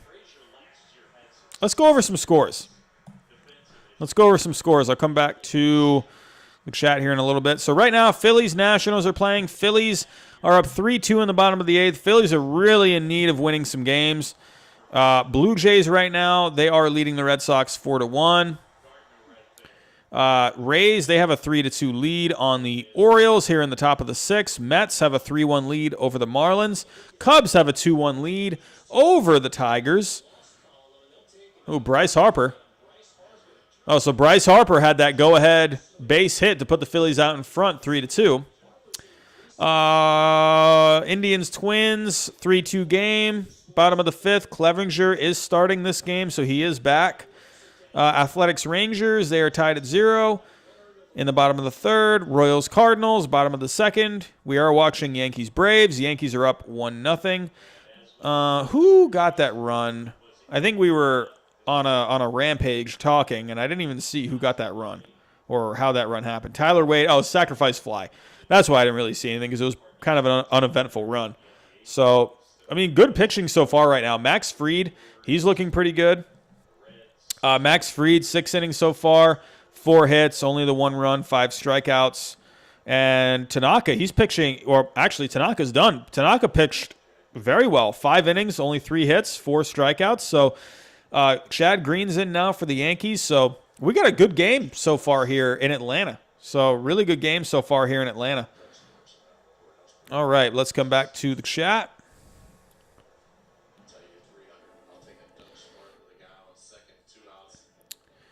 Okay. Brandon Nimmo just destroyed a home run. Okay, I saw the Mets increase their lead, so that was why.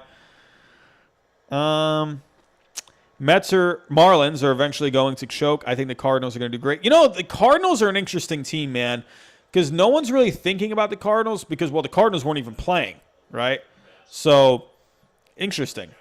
I mean, you never know with St. Louis, man. You never know.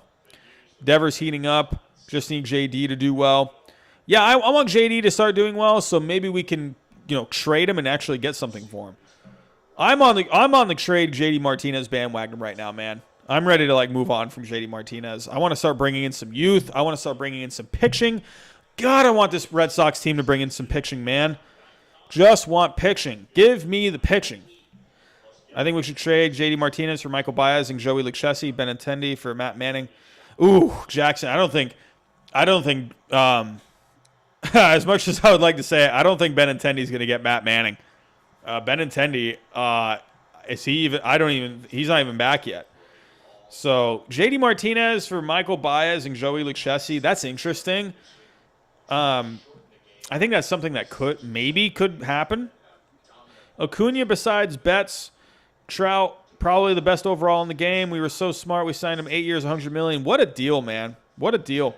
It would be great if when the Mets played the Yankees is DeGrom versus Cole. Oh, what a pitching matchup that would be. DeGrom and Cole. Oh, give me all the popcorn. Got Albies for cheap. Yep. Hopefully Cole Hamels will return in 3 weeks. I mean, Cole Hamels will be a big boost for the playoffs. I think that'd be great. All righty. I got to say, guys, also recently we did hit that's a base hit up the middle. Ooh! What a play. Look, pretty good play, but couldn't get the throw to first.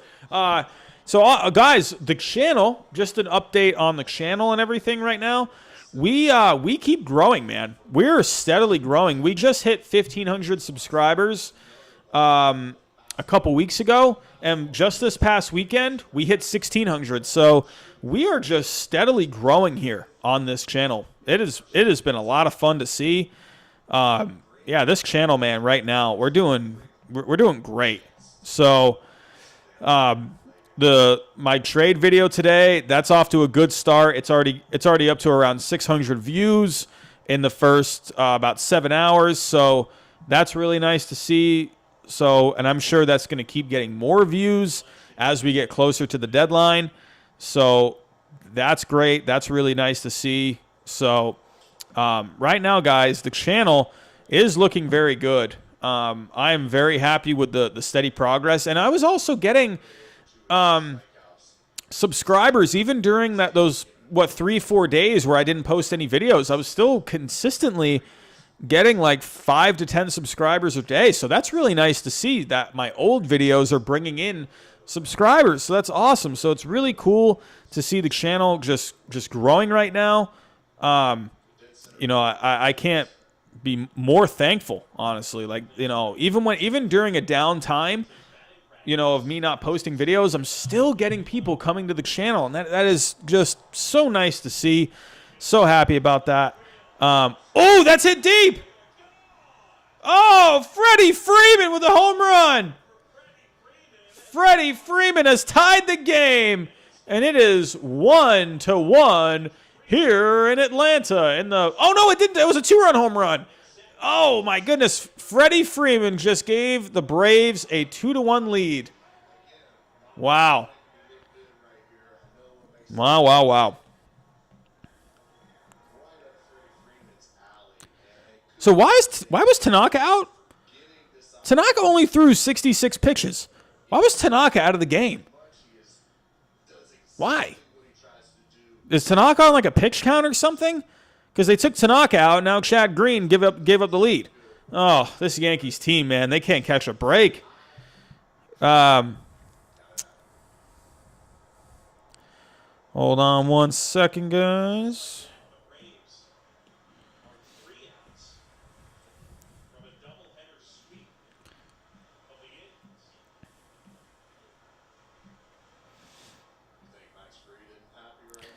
Hey, Saban Solis, thank you very much, man. I'll tell you what, man, that video today that I posted, that was a lot of fun to make. I've said that a few times, but that was I love trades, man.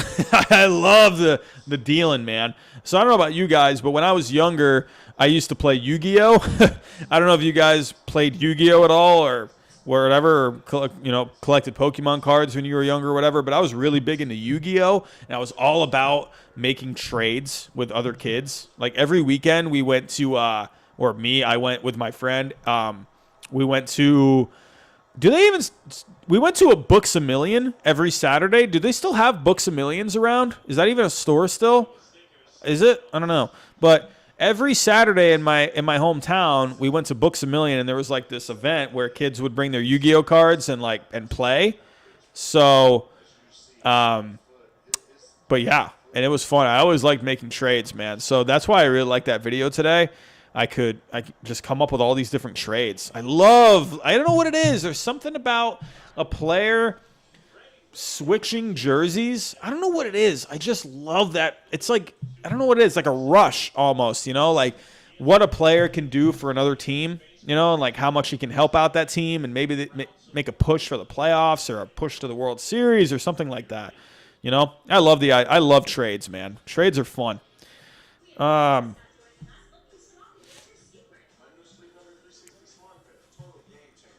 Love the Red Sox trades. Yeah, Jackson, I think with the Edward Cabrera trade, I think you could maybe get a little more out of that. I just wanted to kind of put it on the safe side a little bit. I think the Red Sox just need to get some young pitching. I think getting just some young pitching, that is the goal, man. I don't need to be competitive next year. I can be okay with going just, youth movement next year. I'm okay with that. Kind of have a couple of tough seasons, kind of get these guys to, develop down to the minor leagues. We need minor league pitching depth. We don't have any of it. Like, we got none of it. We got Jay Groom, who's like barely even pitched. We got Brian Mata, who he was good in single A, and then when he came up to double A last year, he was just trash. So, yeah, man. I just want some young pitching, man. Young pitching. James, Yu-Gi-Oh! I was sick at it. I'll tell you what, James. I was pretty good at Yu-Gi-Oh, man. I wasn't, like, the best. But I was in a state tournament. Had, like 60 kids in this tournament. I came in fourth place in that tournament. I remember I was in the quarterfinals. Had like this epic match with this kid. It was like, it took forever. Like, I remember it was like so close, like down to the wire. And then I somehow just like, I pulled it out of my ass and like won that game. I don't remember the cards. I don't remember anything. But I made it to the semifinals in the final four, and I just got steamrolled, like just wrecked. So, yeah. That was that's all I remember about Yu-Gi-Oh. But yeah, Paul, man, that show, Yu-Gi-Oh is the best, man. So good. What the, I don't know if I'm not going to curse on the stream. WTF is a Books A Million. Yeah, bookstore. Kind of like a Barnes & Noble. Yeah, Books A Million is still a thing? Okay. Oh, Justice OM, what's going on? What's going on? What's going on?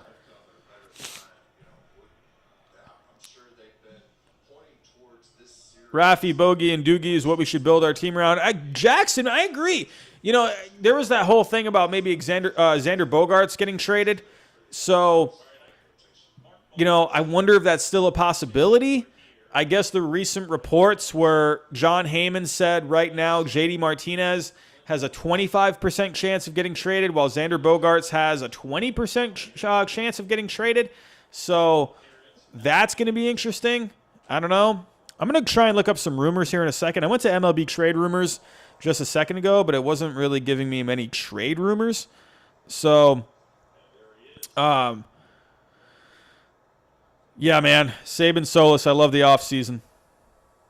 Definitely for all the sports. I'd say NBA probably has the best offseason. That's what MLB needs, man. Major League Baseball needs to do, like, make the winter meetings like an event. Like, I think with the winter meetings, man, they need to be, you need to like make that a thing. Like how NBA, when free agency starts in the NBA, it's amazingly fun. Like the NBA free agency, it's like crazy. I love NBA free agency because it's like a whirlwind. Like everything just happens so fast. That's how I want Major League Baseball to be. As soon as that clock hits, it's like game time, and then players just start signing all over the place. I want the winter meetings to be more exciting. I love the winter meetings. I mean, you got all the rumors going around, and you usually have something happen during the winter meetings, like at least like a couple of trades, maybe a signing. But man, I wish there was more action at the winter meetings. I think that would be so fun. Like James, I know you like to go to the winter meetings.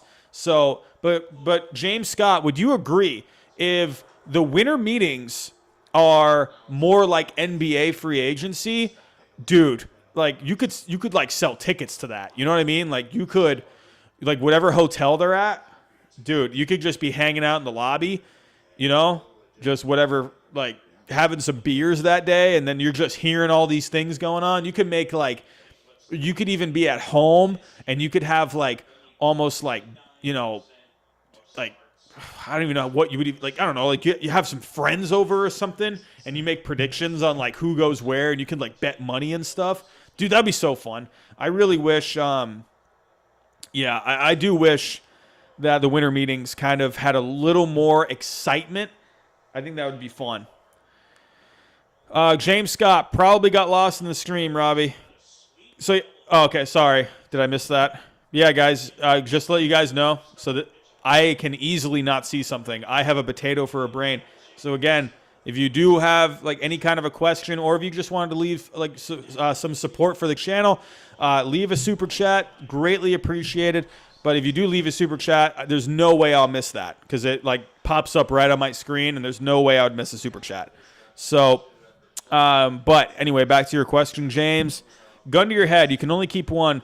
Contract and trade value neutral just off ability. Verdugo versus Benintendi. Who do you go with?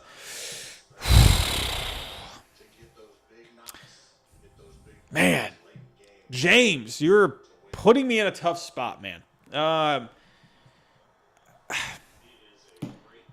I think, man, this is hard.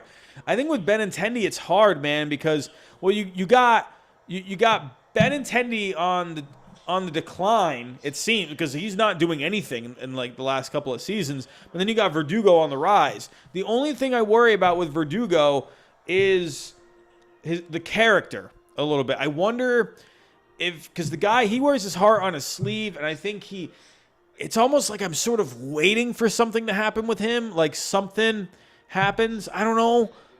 He's had some issues like off the field. I wonder with Verdugo. I'm ready to kind of, I want to give him a chance. So the way Verdugo's playing this year, man, he's playing how I wanted Benintendi to play. So I think right now, you have to go with Verdugo. Because Verdugo right now, he is providing like the only kind of energy for this team right now. I think you have to go with Benintendi. Imagine walking around and all around you are baseball people. James, man, dude, that sounds fun. I think I remember the winter meetings. Weren't they in Orlando one year? I think they were.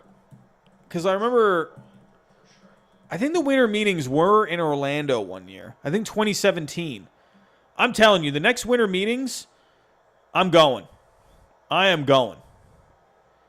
Because they were in Orlando in 2017.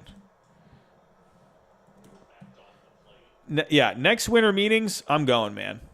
I don't know what the heck I would do.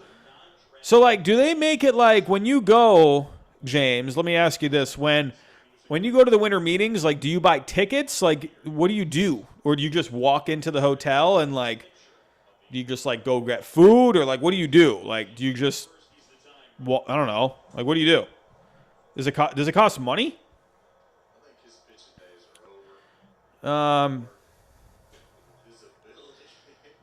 Playing Madden 21 right now, huh? Madden 21. I know it's dumb, but what are the winter meetings?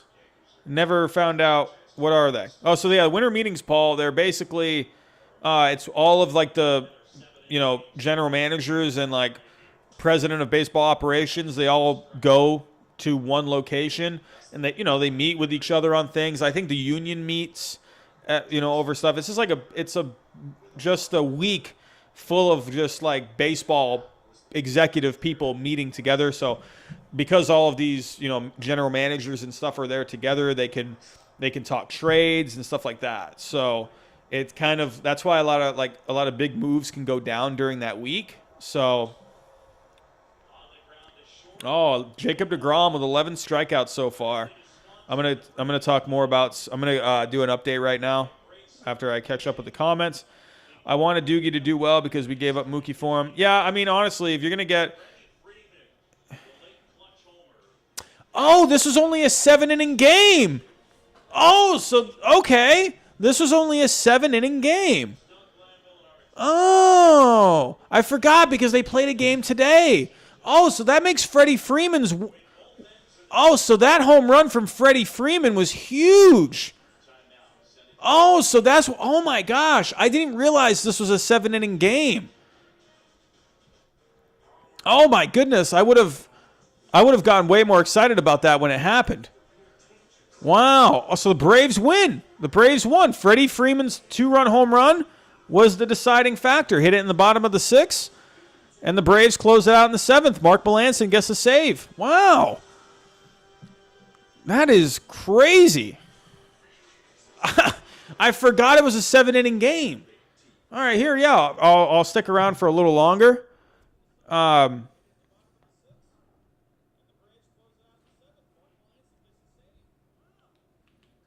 going to put MLB TV on.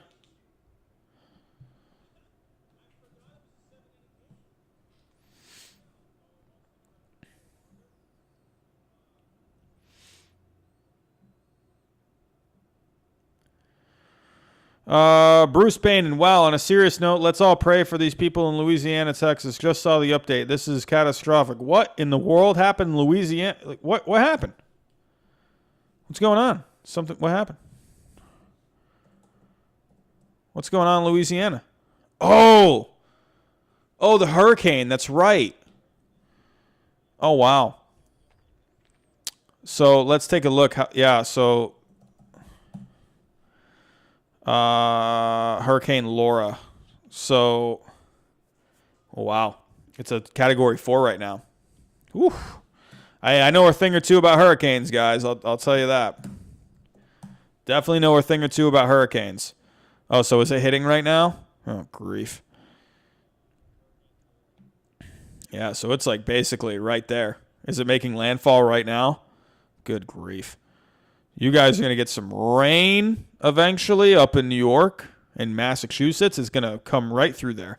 I mean, at that point, it won't be a hurricane, but it'll be a lot of rain.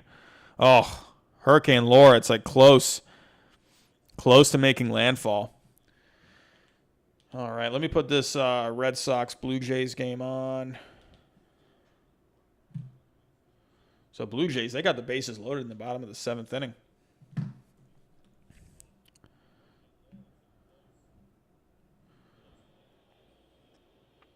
Love these Blue Jays jerseys, man. These powder blue jerseys. Love them. Wow, it's so weird looking at this field. Oh, Vlad Jr. with a base hit. Oh, that's going to go all the way down to the corner. Vlad Jr. has himself a double, and that's easily going to score. That score 3 runs? He just cleared the bases. Vlad Jr. just cleared the bases with a double. It is 8-1 Blue Jays. Oof. Oh, Devers thinks that was a foul ball. Wow. Oh, Reinke's coming out to argue.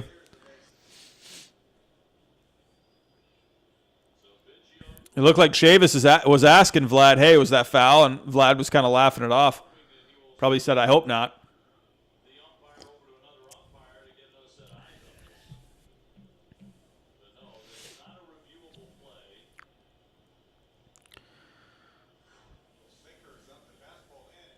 Frankie Rideout, what's up, Robbie?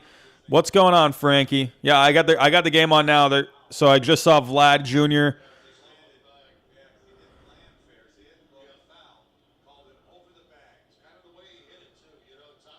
So they're saying it went over the bag, but it landed foul. So you're saying it? Yeah. So it's going to be a fair ball. Yeah, that's going to stand.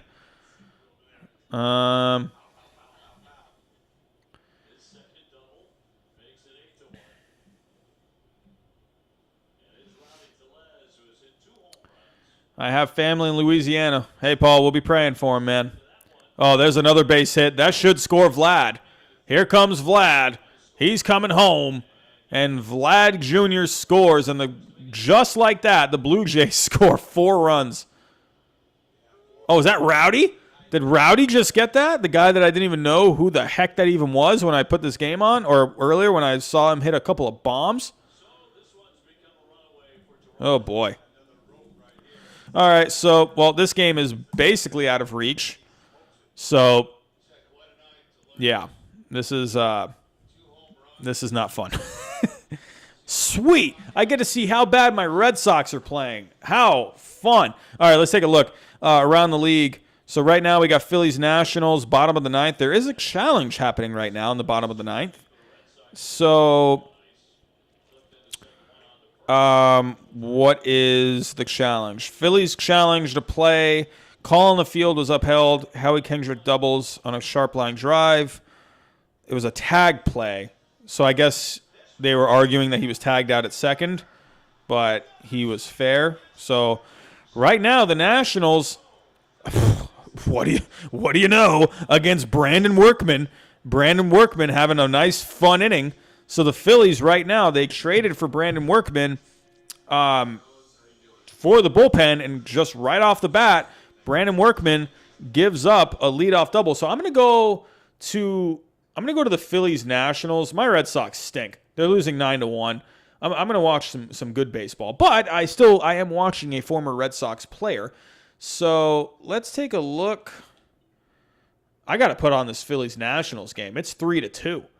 It's bottom of the 9th. I love seeing a nice heart attack of a Brandon Workman inning. What better than having Brandon Workman give you a near heart attack? So right now the Phillies, they're up 3-2 here in Washington. They got a runner on second. Look at Brandon Workman in that Phillies jersey, man. That's weird to see. It's weird to see. You still got the red, but seeing that red hat, man, it's kind of odd. Man. So as I have this game on, let's quickly just check all the other scores. So like I said, right now I have the Phillies Nationals on my TV. 3-2 Phillies. Brandon Workman is on. He's trying to get the save, but he already gave up a leadoff double, and the Nationals are threatening to tie the game. So right now the Rays, they have a 3-2 lead over the Orioles, top 7. The Mets, they have a 4-1 lead. DeGrom is just pitching his ass off right now. So DeGrom, let's see what DeGrom's working on right now. DeGrom, 6 innings, 2 hits allowed, 12 strikeouts. DeGrom is just going crazy right now. So taking a look, we got the Cubs. They got a 3-2 lead in Detroit, bottom of the 6th, but the Tigers do have a runner on third. Cleveland is holding on to a 3-2 lead here in the bottom of the 6th. Clevinger is back in this game. Let's see how Clevinger is doing. Clevinger, he's still on the mound as of right now. I'm not sure if he's going to be coming out. He's only at 86 pitches, so he might be coming out for another inning. But so far, Clevinger, in his return, 6 innings. He's given up 8 hits, but he has struck out 6. He did give up a home run. But he is keeping, right now, the Indians in this game. This is a pivotal matchup right now between the Twins and the Indians. Pivotal matchup. I'll say pivotal one more time just to put emphasis on it. So, but yeah, no, this is a really, really important matchup. These two teams are very close at the top of the division. Right now, Texas, they have a 1-0 lead over Oakland in the bottom of the 4th. Kansas City has a 2-0 lead over the Cardinals in the bottom of the 3rd. Padres and Mariners, that was postponed. Oh, Alec Bohm. Workman gets the grounder to third, and the Phillies got one out.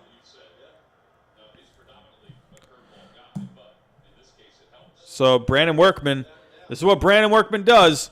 He makes it horribly exciting. So, but yes, as of right now, Seattle Padres, they're not playing tonight. They're boycotting this game. Reds and Brewers, they're not playing.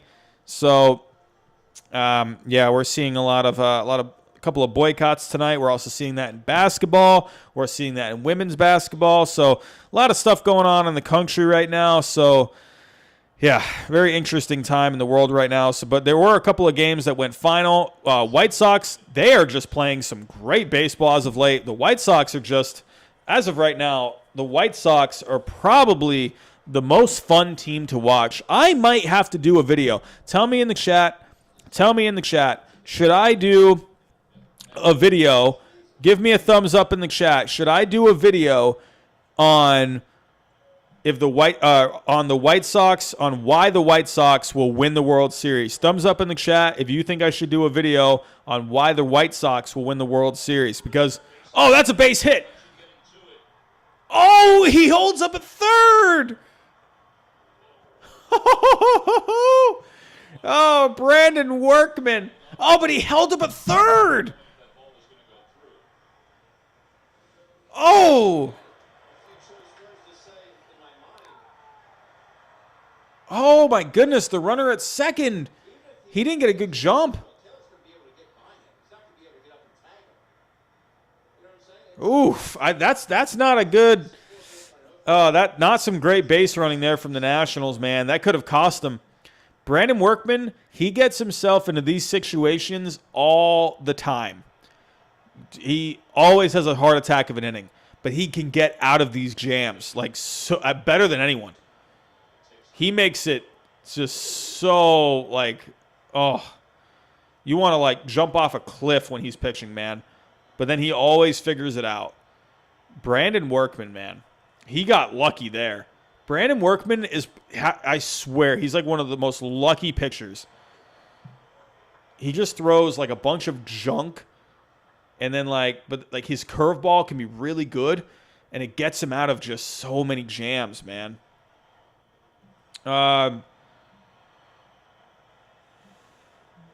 Looks, all right, I'm trying to go back.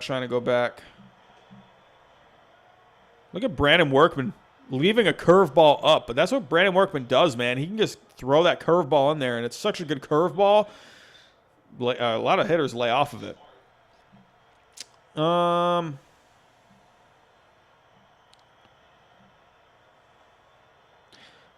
think Las Vegas, Portland, Charlotte should have an expansion MLB team. I think Nashville would be a really good spot. Tennessee, I think Nashville would be a really cool spot to have a Major League Baseball team. I think that would be awesome. But yeah, I agree. Las Vegas would be good. Portland would be good. I mean, right now, do any baseball teams? Does anyone want to go to Portland right now with all these riots going on? Charlotte would be good too. That'd be cool. You could have a baseball team with colors like the Charlotte Hornets. Ooh, that would be. I would love a baseball team like that with those colors, like that teal and that purple. Ooh, I would love that. I wonder what team could you have? What could the mascot be in Charlotte? Charlotte symbols. Let's see, because they have the Hornets.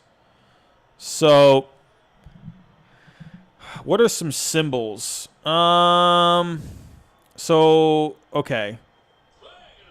Oh, Brandon Workman struck out Eric Thames. I'm telling you, the Nationals really messed up on the bases right there, man. Brandon Workman is the one guy you need to take advantage of. I swear, Brandon Workman is probably the best in baseball at getting out of jams. I need a stat. I need to find a stat on Brandon Workman on how good he is with runners on. I swear. Brandon Workman is nuts with runners on, man. He gets himself into just these awful situations. Gave up a leadoff double here. He gave up another base hit. I don't know what the heck that runner was doing. He completely just messed that up. Brandon Workman's going to get out of this now, and the Phillies are going to get this save. They got a runner on first and third. Workman's going to get out of this. Workman is absolutely going to get out of this. All right, so taking a look. Okay, So right now, the state. Okay, for Charlotte. So we're trying to come up with a mascot for Charlotte. We got the Cardinals, their bird. A swallowtail is their butterfly. A plot hound, the hounds. The Charlotte Hounds. Ooh, that could be a fun one. The Charlotte Hounds. I love it. Their frog is a Pine Barrens tree frog. The Charlotte Tree Frogs. Sounds more like a minor league team. Brandon Workman, 0-2 count. He's trying to get out of this. Brandon Workman, man, he's the best in the game at getting out of these kind of jams. I don't know, man. Dude, I like the Charlotte Hounds. Let's do it, dude. You could have a dog, like this cool-looking dog as the mascot. You could have all these, like, howling sounds throughout the game. Oh, did he get him? Oh, they got him. Brandon Workman with the save. Brandon Workman, man. Oh, my God, Brandon Workman. I swear. Brandon Workman is absolutely out of his mind. Wow. Brandon Workman is freaking out of his mind, man. I swear. What the heck, man? I like it. The Charlotte Webs, that's cool. The Charlotte Spiders, I'd like that too.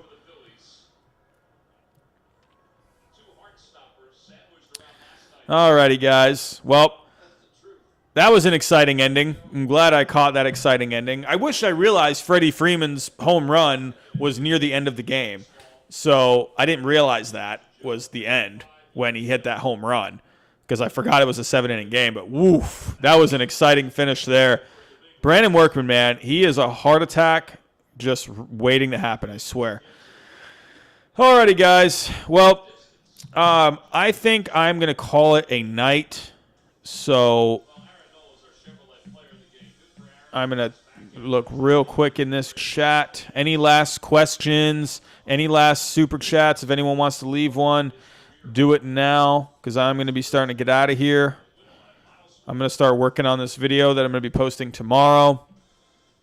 But yeah, I like that. I like that, James. I'd say like the Charlotte Spiders. I think that'd be cool. Dude, if you did the Charlotte Spiders, man, and you did the colors like the Hornets, did like some like a white jersey with some teal. Well, don't the Diamondbacks already have? Well, the Diamondbacks use more red, don't they? So, yeah, I mean, it wouldn't be the same colors as the Diamondbacks.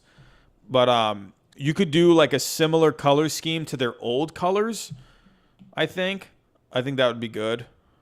So, yeah, right now the Diamondbacks colors are red, like a sand, a black, a teal, and a white. I think if you did like a Charlotte team with like teal and purple like the Hornets do, I think that'd be badass. Honestly, dude, do it. Like their home jersey could be white, you know, some kind of you could use like the Charlotte Hornets, like sort of the letters that they use, like that same kind of font. I think that'd be really cool. You know, use that same kind of font, like that bold, sharp font. I'm not sure what kind of font that's called, but I think that would look awesome on a jersey, like a white jersey with teal and purple on it. Oof. Get an alternate jersey that's teal. Oh, I would love that. Charlotte would be awesome for a baseball team. Now, would it be good business? I don't know. So I think Las Vegas would be great. I think Las Vegas is a big baseball city. So I think that would be really good. So, yeah, I definitely think that could be something. Let's see, 14 Ks for DeGrom. DeGrom is pitching out of his mind. Let's take one last quick look at DeGrom before I get out of here for the night. DeGrom. He's still at, 14 strikeouts through 7 innings. He is out of his mind. Out of his mind. DeGrom, 104 pitches. I'm going to say that's probably his night. What a night, man. Hey, if the Marlins, they can come back, man, against this Mets bullpen, That would be heartbreaking for the Mets. You get a start like that out of DeGrom, and the Marlins come back against that bullpen. Have to wait and see. Here we go. James, thoughts on Christian Vasquez's K rate being so high?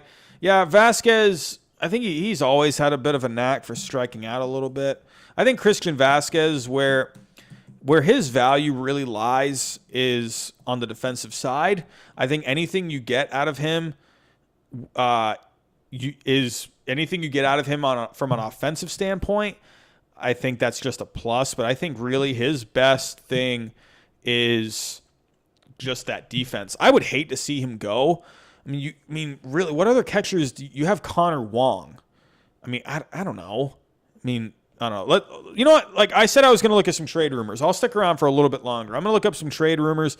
Right now, with the trade rumors going on right now with the Red Sox, Xander Bogaerts, Rafael Devers, Alex Verdugo, Christian Vasquez are players we want in Boston, Sam Kennedy says. I agree. I think if you're going to keep a core group of players, you got to keep those guys. I don't want to get rid of Vasquez. I think Vasquez is like a Yadier Molina. I think you got to keep him. That's a guy you can keep around for a long time. He's not very old. He's 27. Chief Baseball Officer Chaim Bloom made it clear the Red Sox are trade deadline sellers when he sent closer Brandon Workman and reliever Heath Hembree to the Phillies for Nick Pivetta. I had a question about Pivetta. Pivetta, who asked me that? Was that you, James? Did you ask me about Pivetta? I could have sworn you asked me about Pivetta. Yes. Oh, yeah. What do you think about Pivetta? So I was looking at Nick Pivetta, and he actually has some So back to Baseball Savant. Nick Pivetta, so his main stats don't stick out incredibly too much, but where he does stick out is he has a lot of spin rate on his curveball. If you go back to the last couple of years, this year, right now his curveball is ranking pretty good, has a good amount of vertical movement. But in 2019, his curveball ranked near the top. So I think because he averaged about 6 inches of vertical movement on his curveball in 2019. And his fastball, does it have rising action or does it have hold on, let's take a look. So I think, doesn't he have more of a sink on his fastball? He's got a really good curveball. So that curveball, I think. So the one thing about Chaim Bloom is very good at finding things about pictures, like things that don't really stick out, ERA and stuff like that. He can find things like, for instance, Tyler Glasnow. The guy has a nasty curveball. He had a nasty curveball going back with the Pirates. So Chaim Bloom, while Glasnow wasn't really doing much with the Pirates, he had these numbers that Chaim Bloom saw, and he brought him in, and he really took advantage of developing Glasnow. He played to his strengths, right? And I think Nick Pivetta, I think this is going to be a good situation for him. So he has a big curveball. He's got decent velocity on his fastball. I think it's a matter of just how to pitch to certain guys. I don't think it sounds like to me, from what I'm seeing, he's got good spin rates on his curveball. He's got good velocity on his fastball. He's got a good spin rate on his fastball. It's not like the best spin rate, but he's in the top, almost the top 30% in fastball spin rate. But right now he's in the top 10%. Or last year he was in the top 10%. He was in the top 8% in curveball spin rate, and he was in the top 25% in fastball velocity. So it sounds like to me he has the stuff. Nick Pivetta has the stuff. It's a matter of he just needs to figure out how to be smarter with this stuff, right? So I think he needs to do more with the scouting, right? When it comes to preparation for batters, I think it's a matter of, his picking locations and whatnot against certain batters, and also just the command of his pitches, right, and his control. I think if he can kind of iron out those things, he has the stuff. So if he can just kind of fine-tune everything a little bit, I think Pivetta could actually be pretty decent. So, like I said, he's averaging in 2020 so far, he's averaging a 94-mile-an-hour fastball, and his curveball is really good. So I think Chaim Bloom is almost like the perfect person for Nick Pivetta. So I think he's in a good spot. What do you think about that, James? That's kind of my thoughts on Pivetta. I think he has potential. So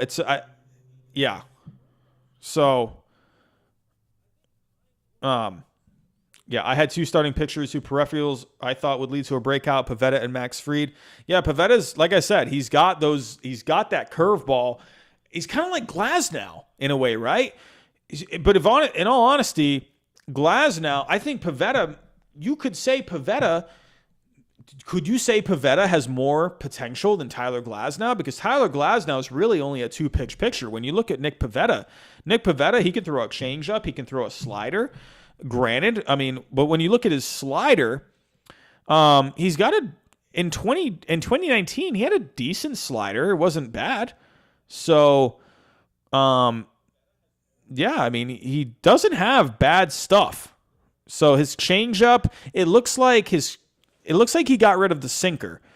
His sinker had bad movement in 2017. It had bad movement in 2018. It was also bad in 2019.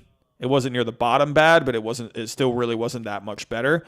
And so far in 2020, it looks like he hasn't even thrown a sinker. So it looks like he got rid of the sinker completely. So, but with Tyler Glasnow, so right now, Pivetta, he relies on four pitches: 51% fastball, 36% curveball, 7% changeup, about 5% slider. And when you go to Glasnow right now, so people rave about, the Glasnow curveball. So, but right now, Glasnow, he's getting hit hard. He is right now in the bottom 25% in hard hit percentage and in the bottom 10% in exit velocity. So he's giving up a lot of hard hit balls. But right now, Tyler Glasnow, he's mainly mainly two-pitch pitcher. He throws his fastball 60% of the time, and he throws his curveball 36% of the time, while he throws his changeup about 4% of the time. So, fastball 60%, curveball 36.5%, changeup about 4%. So you could say, well, it seems like I think Glasnow has a much better fastball than Pivetta. Glasnow averages 97 miles per hour on his fastball, and Glasnow, I think, has in 2019, Pivetta last year in 2019, he averaged 6.1 inches on his curveball, while Glasnow averaged 6.2 inches on his curveball. So Glasnow and Pivetta are very similar in those aspects, where Pivetta has that big curveball, but that's how Glasnow was too. And I think Chaim Bloom saw that and said, this could be another Tyler Glasnow. Let's go get this guy. I think Pivetta can end up being, like I said, I think with Pivetta, you just have to kind of iron out those things, right? You got to iron out the command, right? So I think with Pivetta, I think let's take a look. If I were to just look at the stats that kind of stick out right away. So right now, let's take a look at his walk rate. Pivetta, he wasn't walking a lot of guys this year. He was walking about a walk and a half per game. Last year, he was walking almost 4 guys a game. So that's kind of high. But this year, he was giving up a lot of home runs. So I think it was just his command. I think just his pitch location was probably bad. His strikeouts per 9 weren't very good. So the thing with Pivetta, that was only he pitched 3 games out of the bullpen. So he didn't even have any starts. So I think Pivetta is going to be I think he's going to be better off starting. But Pivetta back in 2018, he had over 10 strikeouts per 9. He had about under 3 walks per 9. He had a 4.77 ERA, but he had a 3.79 FIP. So I think the stuff is there for Pivetta. I think he just needs a better game plan, I think. So, I don't know. I might sound kind of, I don't know what I might sound, maybe I don't even know what I'm talking about. But let's take a look at some other trade rumors real quick. So, yeah, Red Sox are saying right now they want to keep that core group of guys. Oh, Aaron Judge left the game again tonight. Judge left after experiencing tightness in his calf area. Asked about a potential MRI. Aaron Boone said, "We will see." Goodness gracious! Aaron Judge through his first game couldn't even make it couldn't even make it through the whole game. Goodness gracious! Gosh, man, Aaron Judge. But yeah, right now, not really seeing many rumors popping up. Steven Strasburg, he underwent carpal tunnel surgery. So Ian Anderson, he is coming up to the Braves. So Ian Anderson today. Angels are receiving trade inquiries on Dylan Bundy. I don't think the Angels are going to trade him. I don't see it. I can't see the Angels trading Dylan Bundy. That to me is a little I don't know about that. Yeah, I don't know about that. I think they're going to keep him for next year. I mean, he has another year of control. I think the Angels, if they can add someone in the offseason, either through free agency or through a trade, or maybe even trade for someone this year and for next year, I think Bundy is a good guy to have. So I think you need someone to go alongside Dylan Bundy. I don't think the Angels are going to trade him. I don't know. I think for right now, I don't see. I don't know. I don't see it. I don't see it. So, yeah, the other day, Giants, they acquired Daniel Robertson. They designated Hunter Pence for assignment. Nick Anderson, he went on the injured list for the Rays. So that was another one of these injuries. But right now, there's not really much going on. I mean, the biggest trade right now that we've seen was Brandon Workman going to the Phillies with Heath Hembree. We just saw Brandon Workman get the save tonight, so far that's working. But yeah, there's not really much going on. I think we're going to start seeing some more stuff heat up over in the next few days. But as of right now, there's not really many big trades that we're kind of looking at. I think as we get to the weekend, I think we're going to start seeing some more guys, kind of their names come up. All right. So Glasnow is more of an elite relief pitcher. Pivetta more of a mid-rotation arm. So it depends on what you need. Yeah, I think Pivetta. I think he has another pitch. I think he can throw his changeup more often. I'm just gonna say it. Yankees aren't winning the World Series this year, and I'm a Yankees fan, dude. The thing is with the Yankees is they can win. They have the talent. It's so frustrating, man. Aaron Judge, that's sad. Yanks need to move Stanton while he's this good. He should be able to be moved, assuming Stanton is all right being traded. I'm thinking, Dodgers, since he grew up a Dodgers fan. Jeez. Could you imagine a healthy Giancarlo Stanton? So how is Stanton looking right now? Hold on.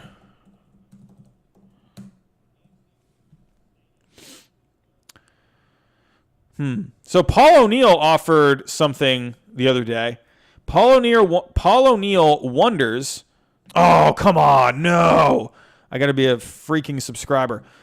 Paul O'Neill wonders about athletes overtraining in wake of Aaron Judge injury. So Paul O'Neill, once again, he's looking at the Yankees, just their strength and conditioning. So, but yeah, Giancarlo Stanton right now. So is he back? Haven't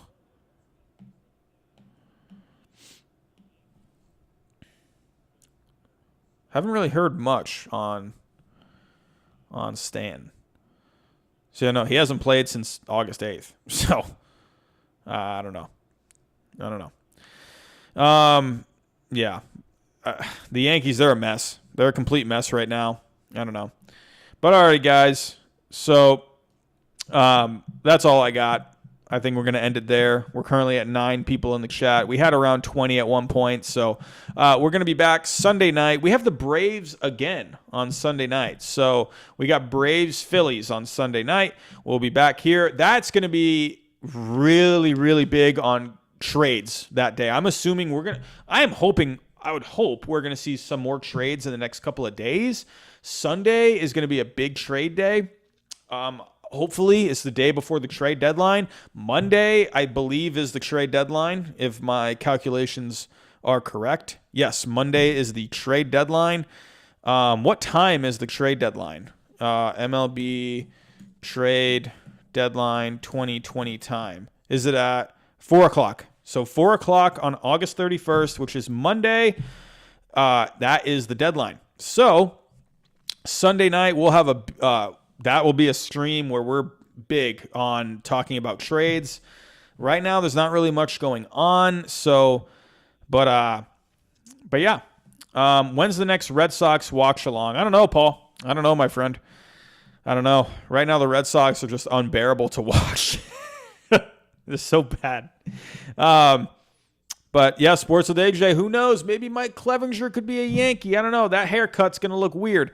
But alrighty, guys. But that's all I got. Here we go. Sean Zucchini, one more. I don't think he's wrong. Players didn't get injured at this rate back then. Yeah, it's crazy, right? This Yankees team, man, they had a record amount of injuries last year. That's nuts, man. So, here we go. So yeah, that's all. I'm going to get out of here. I'm going to start working on this video for tomorrow. James Scott, thank you for the stream. I'll send you the info on the winter meetings. Oh, thank you. Yes. I would love to hear more about that. So I've always heard about people going, but I don't really know what people even do. I'll be back Sunday to talk trades, and I will have my top players list. Alrighty, James, thank you for joining tonight. Paul, thank you so much for joining tonight. AJ, thank you for coming out tonight. Hayden, thank you for coming out tonight. Sean Zaghini, thank you so much. Everyone else, if you are still here, thank you so much for joining tonight. Once again, another solid stream. Had some good baseball on tonight. So Sunday night, Phillies and Braves. We'll be back here Sunday night to talk some more baseball, talk some trades. So thank you very much, everyone. I will see you on Sunday, and be on the lookout for some videos in the next couple of days. Alrighty, everyone. I will catch you next time.